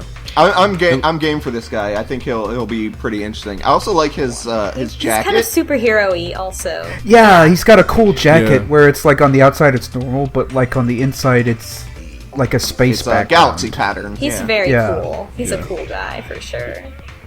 He's got that douchey superhero thing going. Like, come on, Yeah. follow me. I know He's the way. got he's got like a little beard too, which Yeah, is a like little I'm tiny a teen, but one, I have yeah. a beard. Not a little spiky one. Yeah, just a little one. Little And baby. then on So then we our turn next- around and there's the dormitory, and it just looks like a shitty Hollywood video. Like, oh my god, it's just like a low poly, and it says dormitory on it in big letters, like 3 different ways. And it's just like a blue square. I was like, what is this? What's this piece of shit? This is where you get to live. It was so weird. They must have built that one new. That's not renovated. That's true. It doesn't match the rest of the architecture. Yeah. I think Yeah, the and Monocubs come out and just say like, yeah, your rooms are ready now, or something like that. Yeah, they appear. Another thing that I had written in my notes is that the Monocub theme, like, there's English speaking in the theme. And one of the things that that they keep saying in the theme is, like, these are all that remain of once powerful yokai. You are about to go start a marvelous adventure, or something like that. It sounds like something that's sampled from like a movie or something, because it's like these are all that remain, you know. Yeah, it's like super serious. It sounds like something like you would hear in electronica. You know what I And mean? hearing Like, it over and over again like that, I was like, did Monokuma get split into these 5 children? Like, are these Monokuma? And so that was like what I was thinking at this time in the story. We meet a cool maid. Yeah, so We come across next- a cool goth maid who I love, and I mean, I want to play her game. Honestly, once we hear about her background, I just want to play You can. Hitman, but with her. it's Yes. Called, it's called. Oh my god, I was just thinking that. You can play her game. It's called Nier Automata. Oh my god! And it's the same. It's the that's same about voice that. actress. And I was on a podcast with her. What's her name? I don't know. Oh, It's Kira Buckland. so yeah, No, her- we have Kirumi Tojo, the ultimate maid, and she says she will. Well, so fuck, what's his name? Our detective boy. He says Shuichi. He says that like, oh, I hear she'll do anything is requested of her, and she's like, not really. I was once requested to destroy a nation, but I couldn't quite do that. Can I talk about what an idiot I am for one brief second? These like screenshots I've been talking about, I've been sending them directly to RN in Discord. instead of Okay, I all of was you. wondering where. Nice. My apology. Yeah, all right. fine. So there's the picture of. All right, whatever. Anyway, okay, it's no longer Put it relevant. in the YouTube video. Yeah. Oh, Anywho. also, now that we've said Shuichi enough times out loud, I just want to say I'm this close to just saying Luigi. Okay, thank you. We can call him that. It's all right. Okay, yeah, Luigi. Seems appropriate because up to this point he don't hasn't make really fun of done my hat. anything.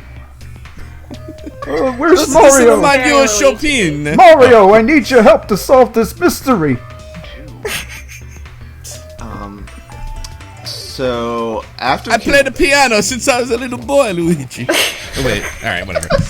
Oh my god. Well, I don't have no magic hat. Kurumi is cool as hell. Like, she also seems like extremely capable and super intelligent. She seems like more of a detective than Luigi. Yeah, that's what I was thinking, because when we first meet her, she's kind of talking to herself, and she's like, okay, if they wanted to kill us, they would have done it already, so they want us here for some reason, and it probably would have taken, like, a ton of money to get us all here, but I don't know. Yeah. She's trying to figure it out, whereas Luigi has done none of that.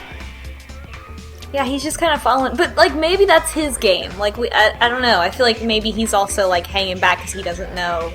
Like, I Who he can have a trust. feeling that he got his ultimate title by, like, maybe he was just near a crime scene and he, like, slipped on a banana peel or something and the robber tripped and they're like, oh, way to go, you cracked the case. And he, That's he right, doesn't this have is that much me, the Pink self-confidence. I mean, maybe he just is, like, that's gonna be his arc where he, like, needs to get enough confidence. Or maybe he'll die before then, but, like, the implied arc of, like, oh, you gotta get more confidence so that you can solve the case for real.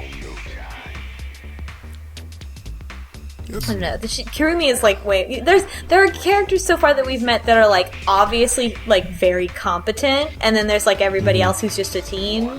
Yeah. Kirumi definitely, Ryoma definitely. Kirumi, they mentioned like she had been like pretty much been a Secret Service bodyguard for people before, and I'm wondering if this is like sort of a reference to like the sort of trope of like the battle maid or whatever that is. Yeah. Super good at their trope? job. Yeah. Yeah. Everyone's heard of this trope but me, the battle maid? Well, it's Sorry, like, you so watch imagine... more anime, Slowbeef. Yeah, that definitely comes up a lot. It's the trope where it's like you've got the big, God, boss sorry, guy, you and haven't he's... seen Black Butler. Yeah, and he's Yep. got the help, and then, like, when the hero comes and tries to stop the bad guy, all the maids, like, do karate and stuff to stop him. It's only like one person overseeing like a teen or like a younger character, and then it's just like, oh, I'm the badass hired help. Okay, I guess. But for some reason, I have to do what you say. That's sort of what I got out of her character. But yeah, she is very very knowledgeable and very interesting. I'm interested to see where they go with her. She's like a secret agent, Yeah, I like her. almost. Yeah. Yeah. So And then next we meet. Can I take Gonta, Yeah. please? Do you like Because this guy? yeah, I Go like for this big guy. boy. So, in the demo, you see him, and you get kind of a snippet of these characters, and then in the full game, you get like the full story. So, in the demo, I see him, and he's just this big, like burly guy with like the hair going all over the place. He looks wild. He's got this like really angry expression on his face. And Does he have the same clothes? Yeah, he's got the In same the- clothes. Yeah. He's got like the school, So like the tight-fitting. like the professional school clothes, but it's like almost ripping off of him, and just this super imposing guy. And then you talk to him, and he's like really nice and polite, and he was just he wants to be a gentleman because when he was He's younger, a Tarzan. yeah, he's a Tarzan. Yeah, he's he is. literally He's a a Tarzan. Tarzan. He has, Like literally. He has Like, in the extremely demo- bad grammar. Yeah, he talks with like me, Gonta. You, what do you name? And what I like is his vocabulary is not that bad. No, you it's know, not. like he's like it's just like his grammar is terrible. Yeah, Like, it's, he uses well, like imagine this. He comes up and is like, my name Gonta. I am ultimate entomologist. yeah, exactly, right. So yeah, that's what he is. He's like a bugmaster, and he's a bugmaster because when he was a kid, he was bigger than the other kids, and they were afraid of him. So he played with bugs all the time. And then he went into the woods to go find bugs, and he got lost. And they asked him, "Oh, well, did they find you?" "Oh, yeah, they found me. It took a while. It took 10 years. But in the meantime, I was raised by wolves." So he's a bug catcher that was a literal Tarzan bug catcher. But the thing is, they didn't give you this in the demo. Like, I thought that they were just playing up, like, oh, he's a musclehead. He's just, he talks dumb because he's a dumb jock. But then in the real game, they reveal it's because, oh, he's like a literal Tarzan. And that's He's cool. a sweet boy that wants to be a gentleman. But don't unless- talk shit about bugs. Yeah, don't talk shit about Oh bugs, yeah, though. no, he's Shuichi mentioned something about maybe liking bugs or not liking bugs, and just if you You know, like bugs. yeah, Then- he goes into a And then- full like Fist of the North Star pose. Yeah. And Kaede is like, no, Shuichi loves bugs, don't you, Shuichi's like, yeah. He goes, oh, okay, good. Yeah, only bad people don't like bugs. You know? And Kaede thinks to herself, like, I don't really like bugs, but I think I'll keep that to myself. Also, he has glasses. Which, it's fun to imagine Yeah. a Tarzan with glasses. And I know what the answer is probably going to be our audience because that's my luck, but who the hell likes bugs? Alright, I'm sure someone here does. Entomologists? I mean, like, from a scientific Right. perspective, they're No. cool, but, like, I don't want to touch They're one. not. They're just like crap robots. They're not even good whatever. Some of I the don't first like bugs. robots were attempts to mimic insect behavior. One of the yeah, first one was the cockroach, because all it did was, like, go toward light. Yeah, and then the robots tried to put dicks on the robots, and there we go. But that's And Now, it's all been that's the- downhill from there, yeah. That's the future That's- we're in. that's proof bugs suck. Because when you're first trying to build something, you start at the lowest and work your way up, okay?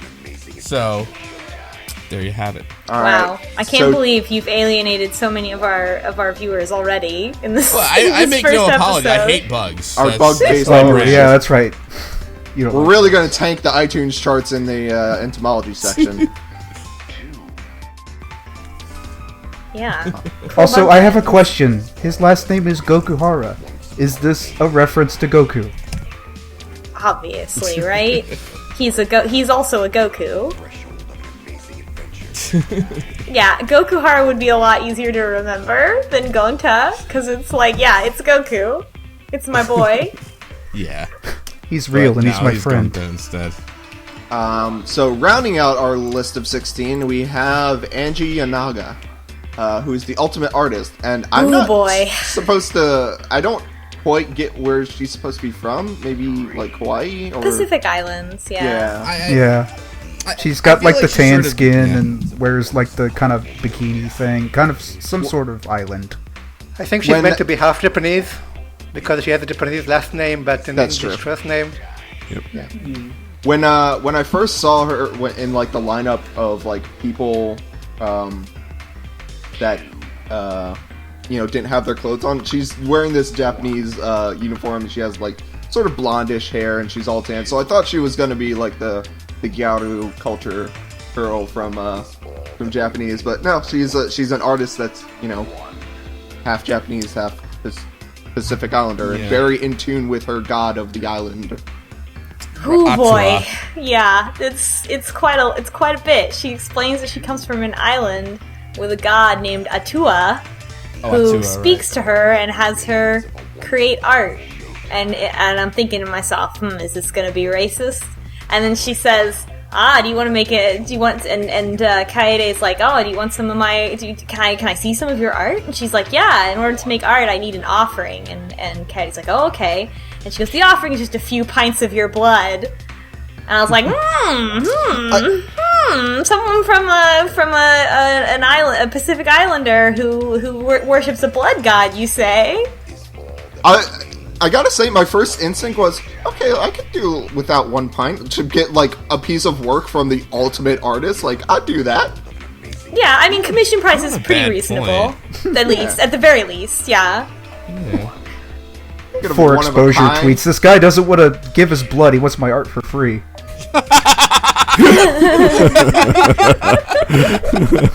You should do it for the love, not the blood. Anyway, she's very friendly with a sinister undertone to all her friendliness because she worships a blood god. Cool. And she speaks. I mean, I'm playing in English, but she speaks with a sort of thick accent. Not the worst I've heard in this series, even. In Japanese, does she have like a bad accent? Not really. She has like a high-pitched voice and kind of young girlish.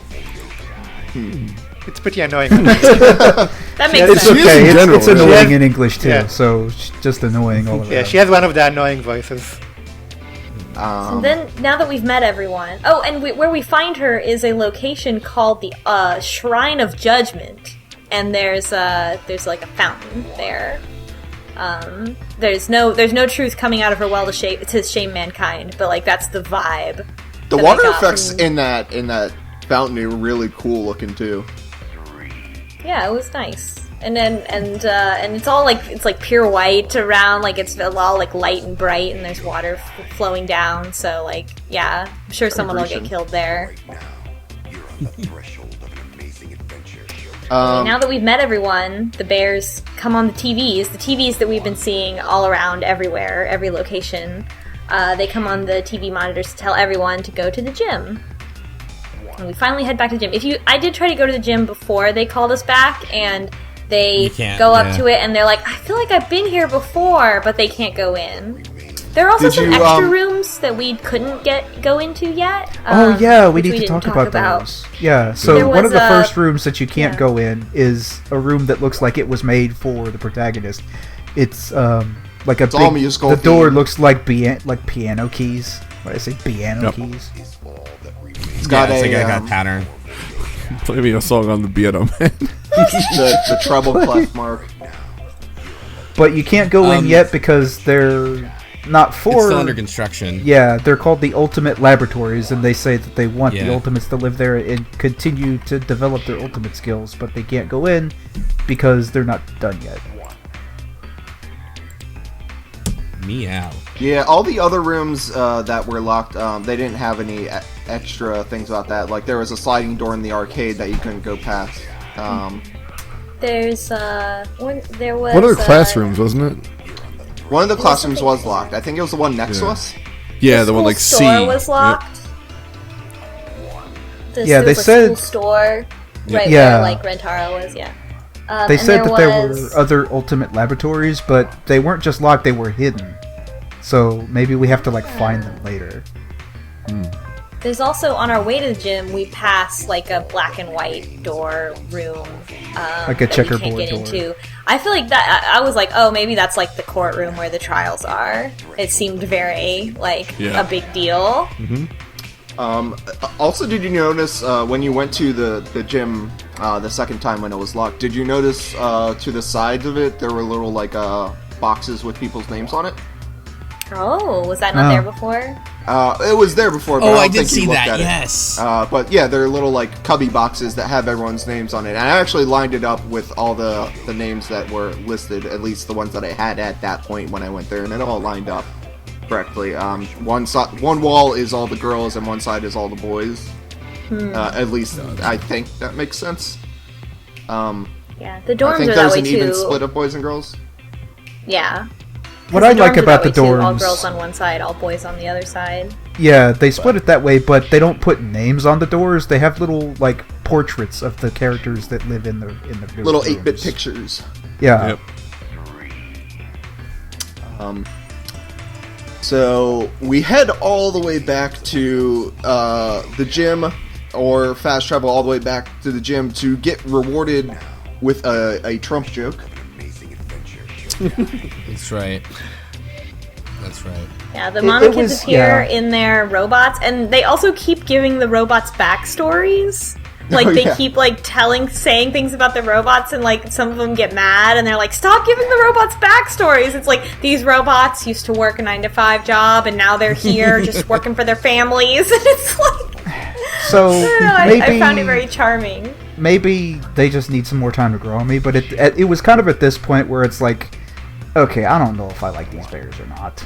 No, they're Like, annoying. it's- They're super They are annoying. a little. What? Yeah, But that's why I yeah. love Let's them. fight about it. Come on. They're fine. Get out of here. This scene goes on a little bit long with them. It really does. Yeah, Oh, they're they even- trying to grate on you. Like, that's what they're doing. Okay, even Yeah. sort of purposely mentioned that. annoying isn't really that good of an argument, though. No. I gotta tell you one thing that might help this. The demo has a scene. So the demo, in order not to apply anything, they want to show you a trial. So they introduce three really, but like two characters from the previous games. It's complete nonsense. It's very obvious why they're doing that. So when they do this thing and they say, well, two people have to sit out, so these new two people that we're introducing for joke reasons can like come in so we can show you the game and all that. That goes on really forever, and that was the point where I'm like, okay, I'm getting a little worried about Danganronpa V3. So I guess in comparison, this scene, I'm like, okay, this is not as bad as that. Is it a little you know? spoilery for the other games to mention which characters get brought in? No, because they're the protagonists from, like, you'll meet them immediately. They're, like, the main characters from the first games. Okay. Or for Danganronpa 1 and 2. Like, Makoto and Hajime, I think. Yeah. And they're like, there's obviously no reason whatsoever for them to be there. And they're, like, even fourth wall breaking, like, you know, well, like, you know, like, that's like, they won't be here in the full game, just so you know. You know what I mean? And it's like, there's a point, like, fucking 200 dialogue boxes in where I'm like, I fucking get that it's not normal for them to be here. Shut up and let me just keep going, you know, like, but anyway. So, Monocubs, I don't mind at all. Although I am a little grated by Rise and Shiner sign, but whatever. Yeah. Yeah, they have a few catchphrases. Rise and Shine Earth Sign is one of them. Where else am I? I don't have the Like, other when ones. they There's, say like- goodbye and there's something So to long, bear. farewell. There we go. Yeah, So that long, one's farewell. better. I don't mind. That one I don't mind. Ryzen, I feel like there's some kind of pun that's going on that they couldn't translate quite right, so you get Ryzen Shine or Sign, which doesn't make a ton of sense because you're not a bear. I can tell you if you want. Please. It's not that complicated actually. It's just you know how to say good morning in Japanese. Yeah. Is this like a test? Ohio. Yeah, yes. Ohio. Yeah, exactly. So they say ohakuma. Oh, And yeah, that's it. Okay. Yep. so it's not like a great play on It's words not- in Japanese either. It's not even a play of words. It's just the Ed Kuma stuff. So they could have just said hello bear. Or good bearning. Or anything. Like, there's no... I like Rise and Shine or Sign. I think that's a cool one. I feel like maybe that was somebody's like I got a really good one. So- you That was guys. the intern. I got a really good one for you. There's 5 of them, though. They say it sing-songy in unison whenever the Monocubs show up, which is not infrequent.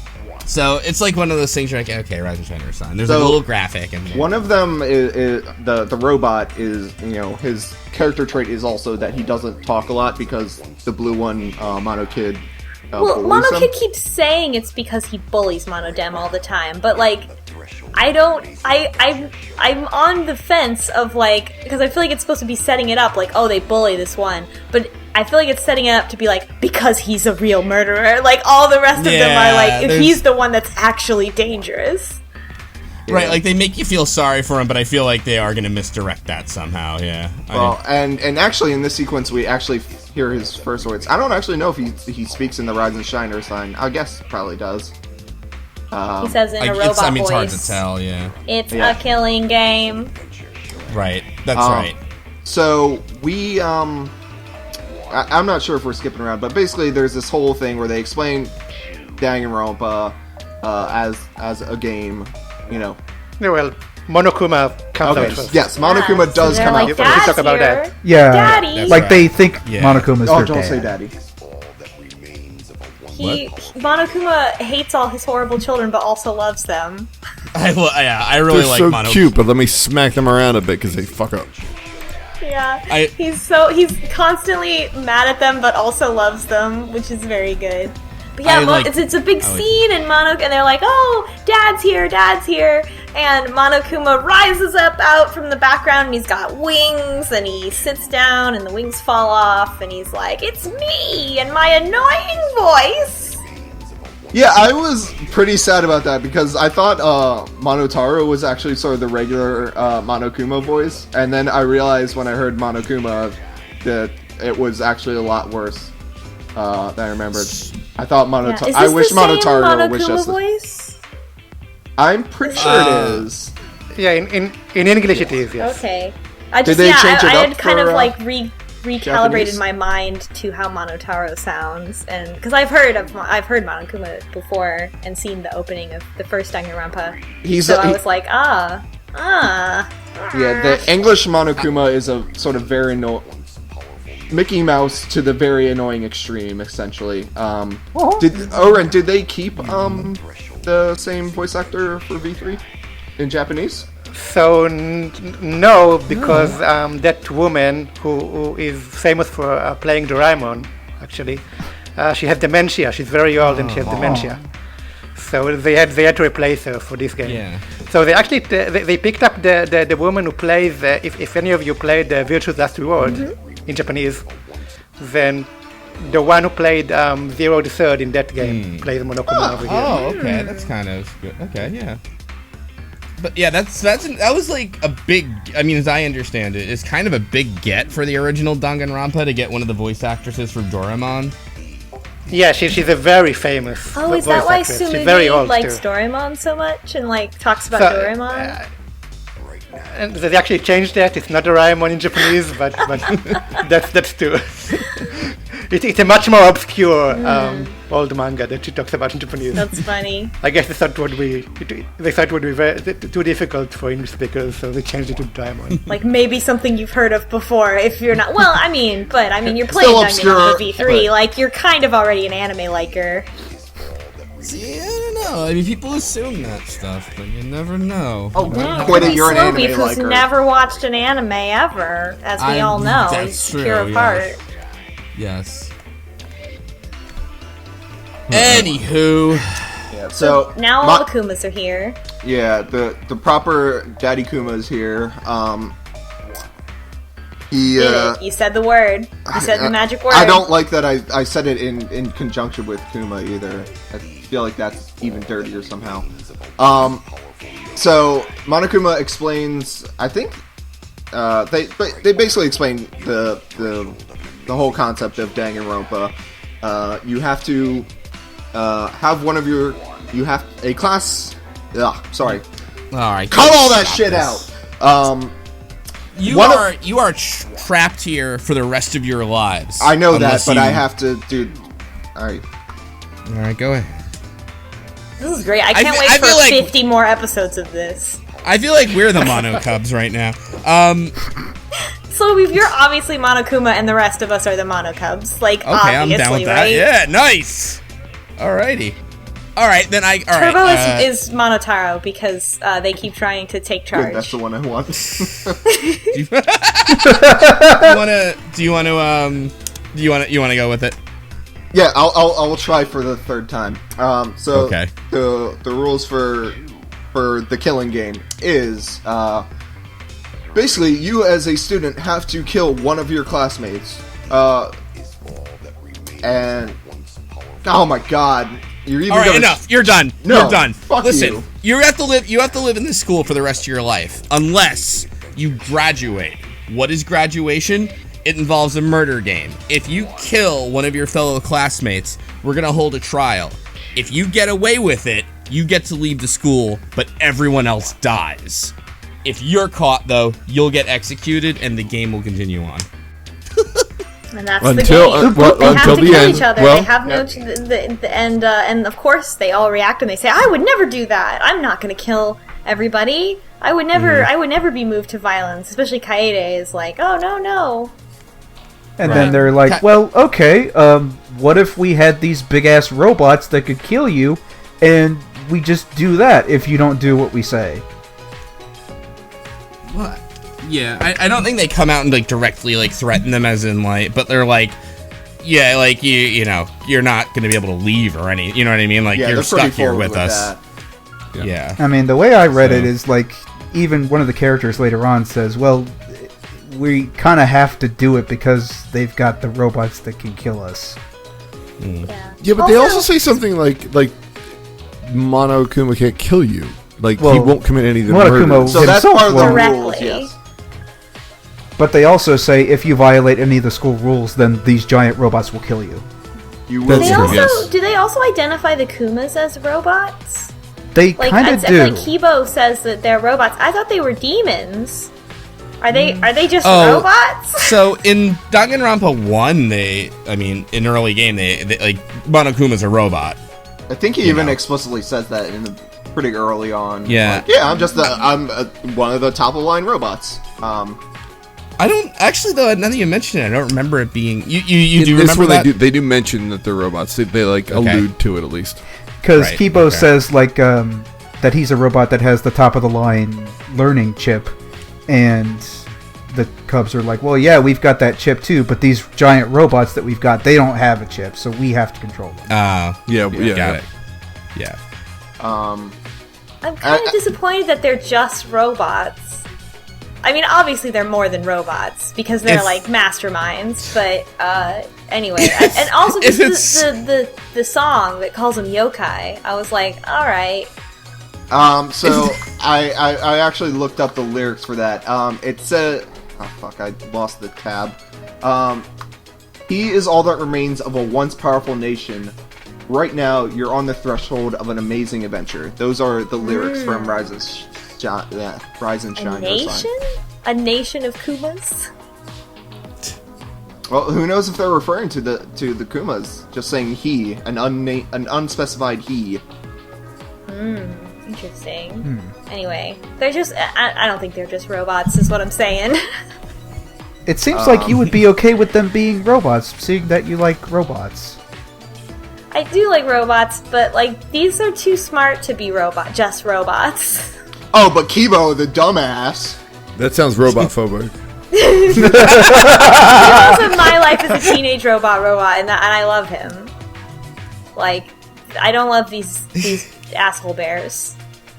Well, I kind of do, but like not the same way. I'm just protective I of them. think you won title of the episode. I don't love these asshole bears. Yeah, that is it. Yep.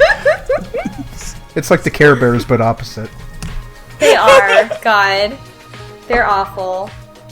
But I love yeah, them. from my belly is I feel a like dick. this is absolutely the whole game. Yeah, everyone's a jerk, but I love them, right? Like this is very like reality show or like that kind of thing where I'm like, I just want to see like a horror movie. I want to like, I'm trying to see like who's gonna die first, like all that kind of thing. Like I'm not rooting against the mono bears necessarily. Kaida's not a jerk. I like her. She's a No, little I bit like of a her. jerk. Yeah. Yeah, she's fine. Yeah, I And mean, she's no, not- all of them are. It's okay. It's just like this is, you know, all these kids are gonna have to kill each other, right? So like, it's a different kind of thing. It's not one of like the- you're like, you know, if it's not the kind of game where I'm like, oh, I really want to get emotionally attached and want to protect like one of these characters and be like, oh, it's such a shame that this innocent soul has to be part of this horrible murder game. It's like, yeah, let's fight. Who's gonna win? Choose your fighter. See, though, like, I get into, I mean, with these, I'm kind of like, I start rooting for a couple of them, and then it's like, oh gosh, what's going on here? Like, why is that person left alone? Is this, you know what I mean? Like, I totally buy into the whole, like bite your knuckle. It's like, I'm hoping this, Yeah, the reality TV Yeah, aspect. totally. Battle Royale. Yeah. At some Yeah, point, yeah, you do yeah. get like Yeah. a favorite, and like, oh, I don't want you to die. Don't do that. That's Yeah, stupid. for sure. And Yeah. like, I particularly love this series of games for like the mysteries, and like I like to try and figure it out beforehand. Oftentimes or not oftentimes, but sometimes you can't do that. So, like, when they were first introducing these characters and I was playing through the early parts of the game, I was getting into it and I was like, okay, I like this character, I like that character. And then at a certain point, I just had completely forgotten that, oh wait, these characters are going to start dying. So, it's like, you kind of want your favorite to stay alive so you get to see more of them. Yeah.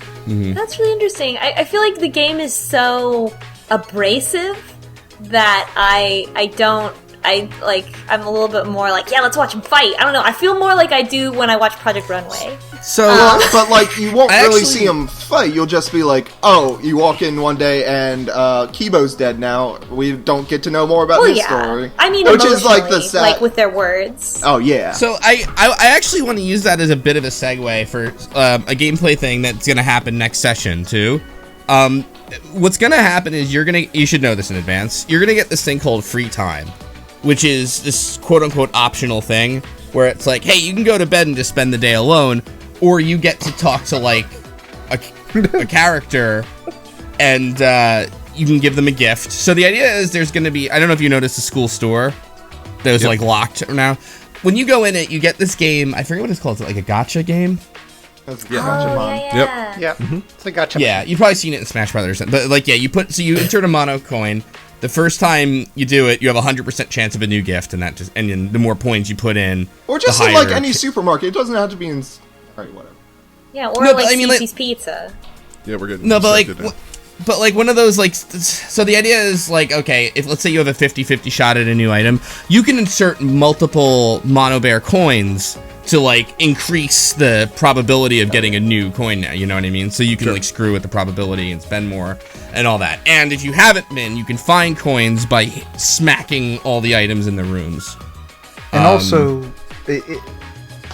we kind of glossed over something that I think is really important, and it's interesting for a game like this, where this is, at its roots, a visual novel and a very story-heavy game, but it actually, the game seems to incentivize you for exploring and talking to characters, because you have a level. And as you do stuff, your level goes up. And I think later on, during the classroom trials, your level makes you stronger in the classroom trials, like you can have more options. So going from what I know of the previous games too, so Oren, you can correct me in V3 here, but like with free time, you can get to know someone by giving them a gift, and they'll give you like a little like you can talk to them kind of, so you have like a tiny like I think 1 level dialogue tree type of thing. And if you do well, you'll get like a friendship fragment. Yes. And if you fill that out, you'll get like a special ability, like during some of the like mini game stuff, like extra. Yeah, so basically every character in the game has a mini arc that you can only see if you talk to them multiple times. So they give you a little scene every time, and each character has 5 scenes like this, and they all form a little mini arc, a little story about their background and what they did. And you can't see all of them. You can see only a fragment of them in a single playthrough. So you have to choose who you want to be friends with. Cool. So it's like if you talk to one character, you can't talk to other characters. Oh, we should end the episode by talking about our favorites. Yeah, you only have so many free time slots to talk to other characters. So, and then of course some of them may die in the middle, so you don't complete the arc because they died and you didn't do enough things before. Yeah, exactly. So, and one more thing I should tell you, because I was a little worried about how we do this with VNBC, and I talked to Aaron about this, but again, correct me if I'm wrong, because you know this better than I do, but like, you don't have to work, the gifts you get are obviously random. You can obviously give someone a gift that they love, but you can save scum a bit. Like, once you see free time, if you want to save scum, go buy stuff and then try it out. There you go.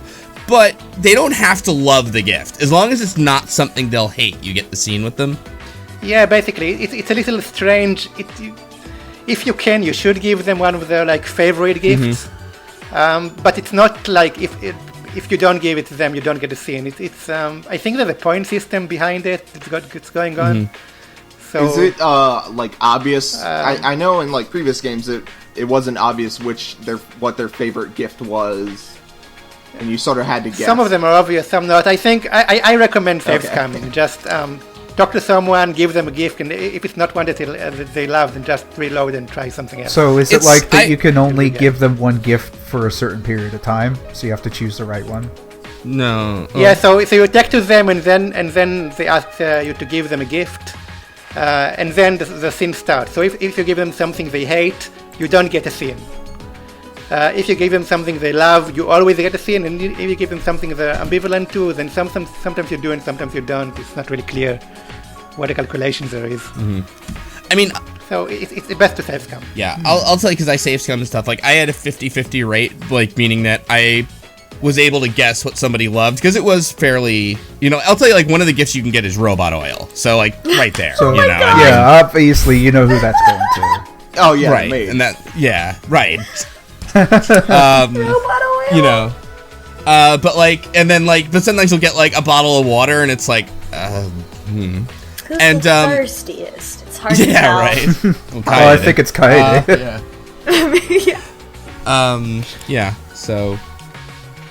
So going back to the story a little bit, I after all the rules are explained to us, we get a really fantastic opening cutscene for V3, and I've always loved Danganronpa's opening videos, but V3 sort of blew it away, I think, in music, style, and everything.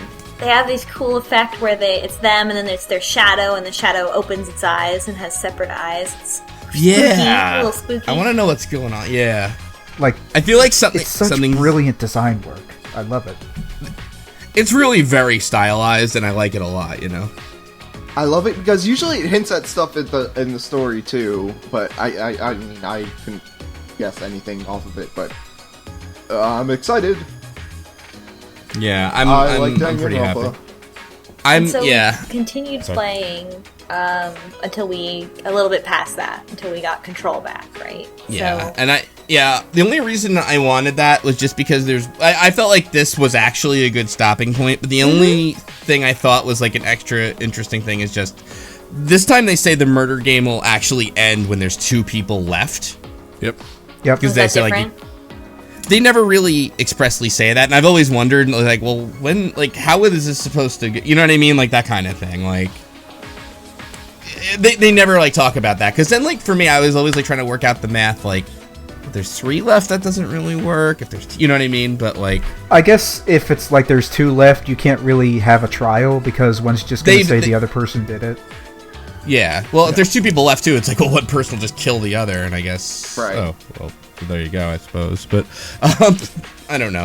But at any rate, it's an end game for this murder game was never really specified in the other game. So this time they do say like when you're down to 2, that's amore.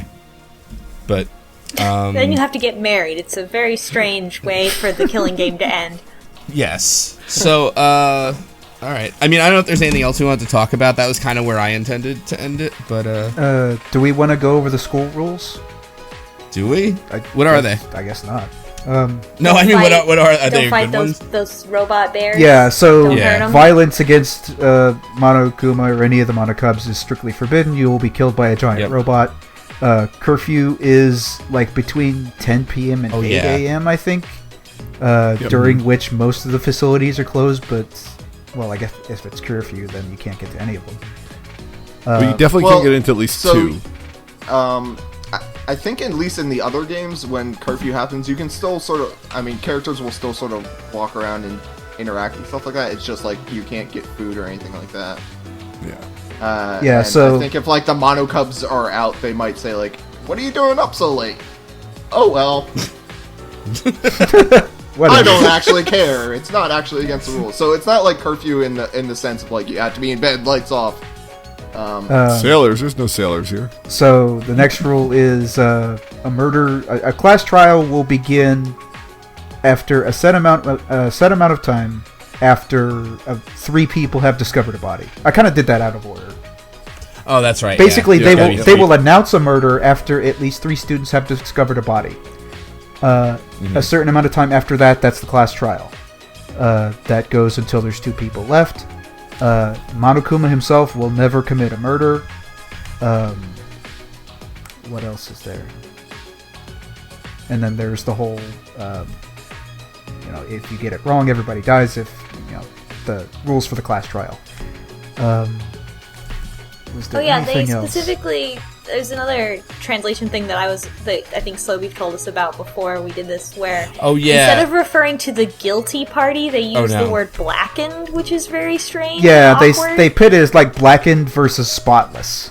Yeah, which I understand is like more directly how they say it in Japanese.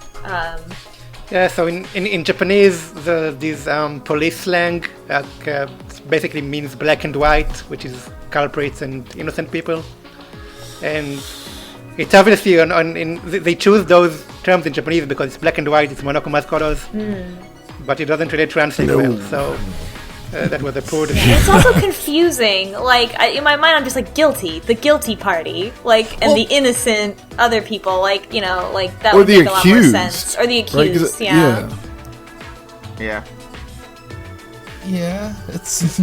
Well, because you, you had just translated as culprit, I think, in the original Let's Play, which I thought... Yeah, because... It's what it is. There was no other way to translate it, really. Yeah, like, why, yeah.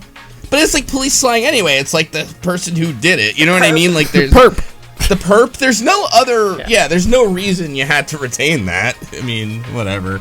Alright, so anyway... Whatever. In terms of translation, I do want to also... I mentioned this sort of out of the chat, but I thought it was interesting because I'm going through watching the Danganronpa 3 anime, and they actually used a lot of sort of what we call Oren's translations of saying super high school level instead of ultimate and stuff like that. So I thought it was neat. Yeah, I really want to watch the anime. So there are. Who wants to play a video game when I can watch the anime? Am I there right? are 2 animes. There is Danganronpa, the animation, which covers the first game, which is sort of rushed in my opinion. You don't like a lot of, not like in terms of quality, but just like the story goes by really fast and sort of glosses over some stuff. And the other one is Danganronpa 3, which should be the conclusion to the Hope's Peak story. Which is 1, 2, Despair Girls, and 3. Yeah, and you shouldn't watch that if you didn't play both of the previous games. Yes, it's really that is very much spoilers and stuff for the other games. I don't know where Ultra Despair Girls fits into that, but... Side thing? It's a side story. It isn't really important in terms of story of what happens there. It's not a very good game. I've heard that. That's kind of why I didn't play it. I kind of want to though because of that. Yeah, it's interesting because it has 2 female protagonists, and it's kind of like a road trip story for them. And it's interesting because of that. It's not often that you see like 2 like girls Thelma and Louise, right? talking about. It's the anti-Final Fantasy 15 is what I'm hearing. Yeah, pretty much. So that's interesting, but the rest of it is kind of. It has some problematic stuff in it. Let's just say that. I have seen some of that game, and it's a lot. No kidding. All right. Well, I'll have. But I'm not like, and also like I've seen that, and I've seen like the opening of Danganronpa 1. But like I saw a stream of Ultra Despair Girls like a long time ago, and like that was my impression of like, oh, this is what Danganronpa is. Very different style of game too. It's So I was sort like, of like oh, a shooter. like this game's gonna be really horny. Okay, I get it. Like I get it. Like if we're being honest, I looked at Despair Girls because I liked the first game. I kind of didn't like have any feelings one way or the other for the second game. And then Despair Girls came out, and it was just so different, and it wasn't doing anything for me. And I was like, well, I guess Danganronpa isn't really a series I can get into anymore. Yeah, that was sort of like why I was ambivalent towards V3 when it was coming out, but like, and I'm glad I probably wouldn't have played it if we didn't. Or You're welcome. Well, so funny story is I ended up pre-ordering it for the PlayStation 4 and I didn't even realize it until it came from Amazon the day of release. But I guess I told myself I will play this eventually, or at least keep supporting the series that I sort of like. But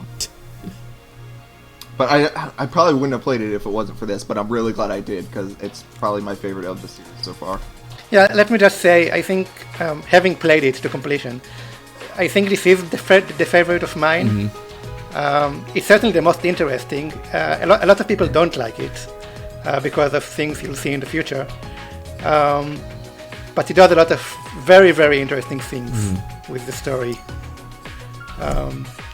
throughout the entire game. So it's not even just a conclusion or just something that happens in the middle. It's a really, really interesting game, even if you don't actually like the story that it ends up telling. Now, I'm going to ask, well, I don't know if we want to do any sort of theory or prediction type of Yes. stuff. Let's do our favorites. Let's say Okay, our favorites. Top. I want to see who you think will going to live to the end. Oh, I was gonna guess who was gonna die first. Yeah. Yeah, maybe that would Yeah, be easy. I think that might be Okay. easier. Yeah. So, I'm going to abstain because I know I'm down one. I'm ahead and I'm down one student. Of course. So, right. Well, I guess let's go down the list in the Discord. I say my name being on top. Let's go backwards on the list, Jim. God, I think it's somebody who's really underdeveloped, and geez, I'm gonna go with Kaito, the ultimate astronaut. That's what I think. Just because he seems like, Turbo.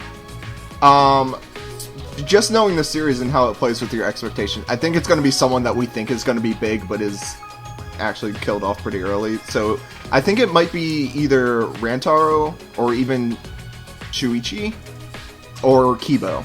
I'm cheating by saying 3 You people. can't guess like 8 people. I mean, but Blame the I odds. will be right. All right, I'll say Kibo. Oh. I think he will get killed first. What about you, Pula?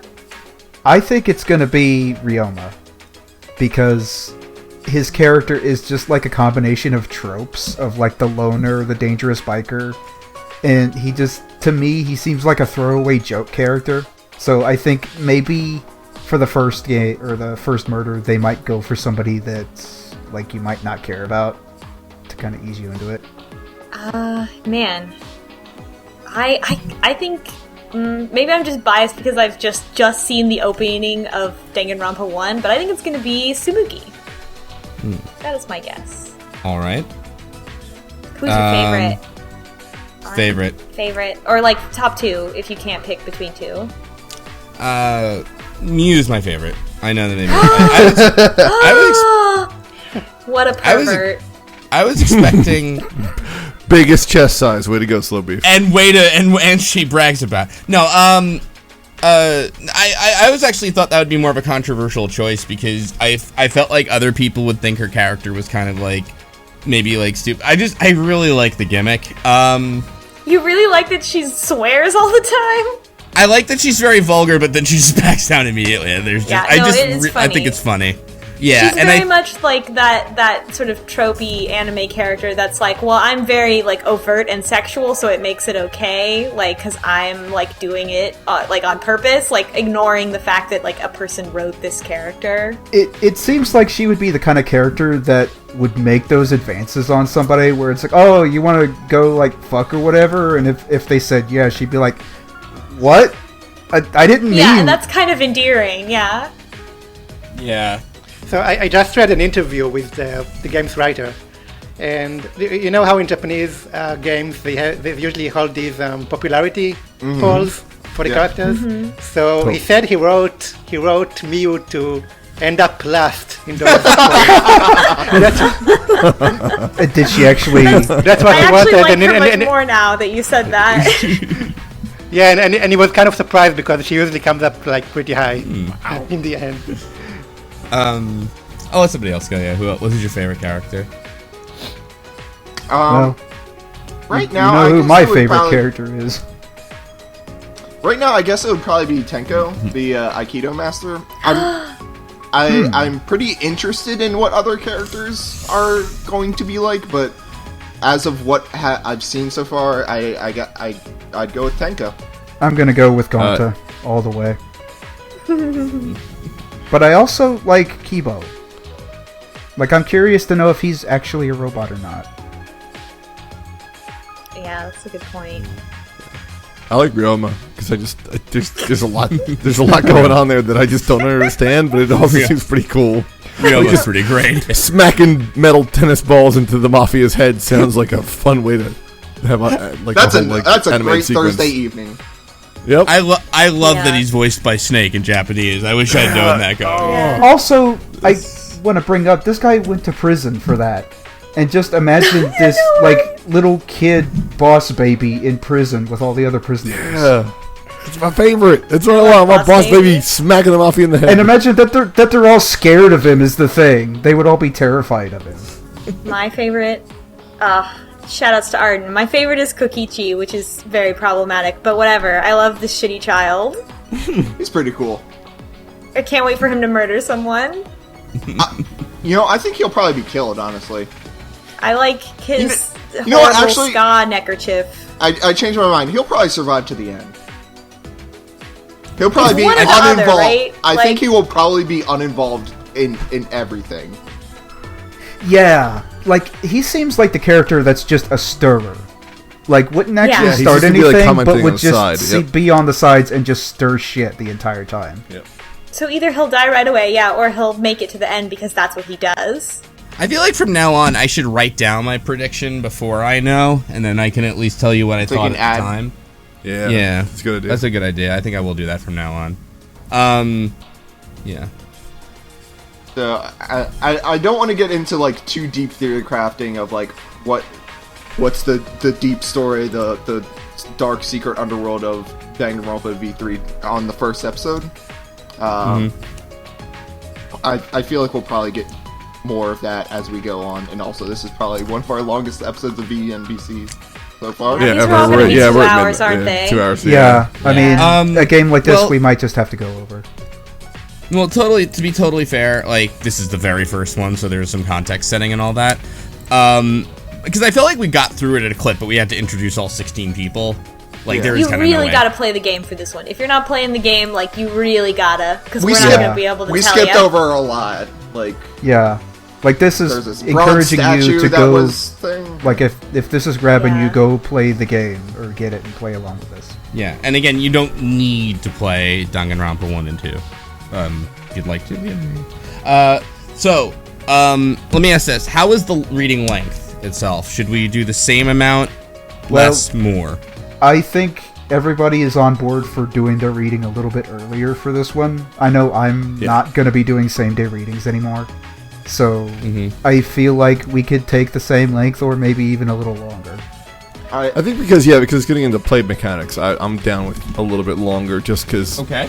we're going to be actively doing the game. Not Are we not like, gonna so- hit the next trial in the first trial in the next? I don't want segment? to. I don't want to tell you. I am going to tell you that I played far enough ahead that I could accommodate. I had like little points that I'm like a little less, just about, a little more kind of things, you know. So Yeah, So- I feel like this length is pretty good. That was what, about a 2-hour playthrough. it was. I timed it at 2 hours taking notes. Yeah. So Because Here's the deal. Yeah. I have. How are you going to do the free time events? Everyone going to do a different one? I kind of want to do a best- freestyle. yeah. Like, go for your favorite.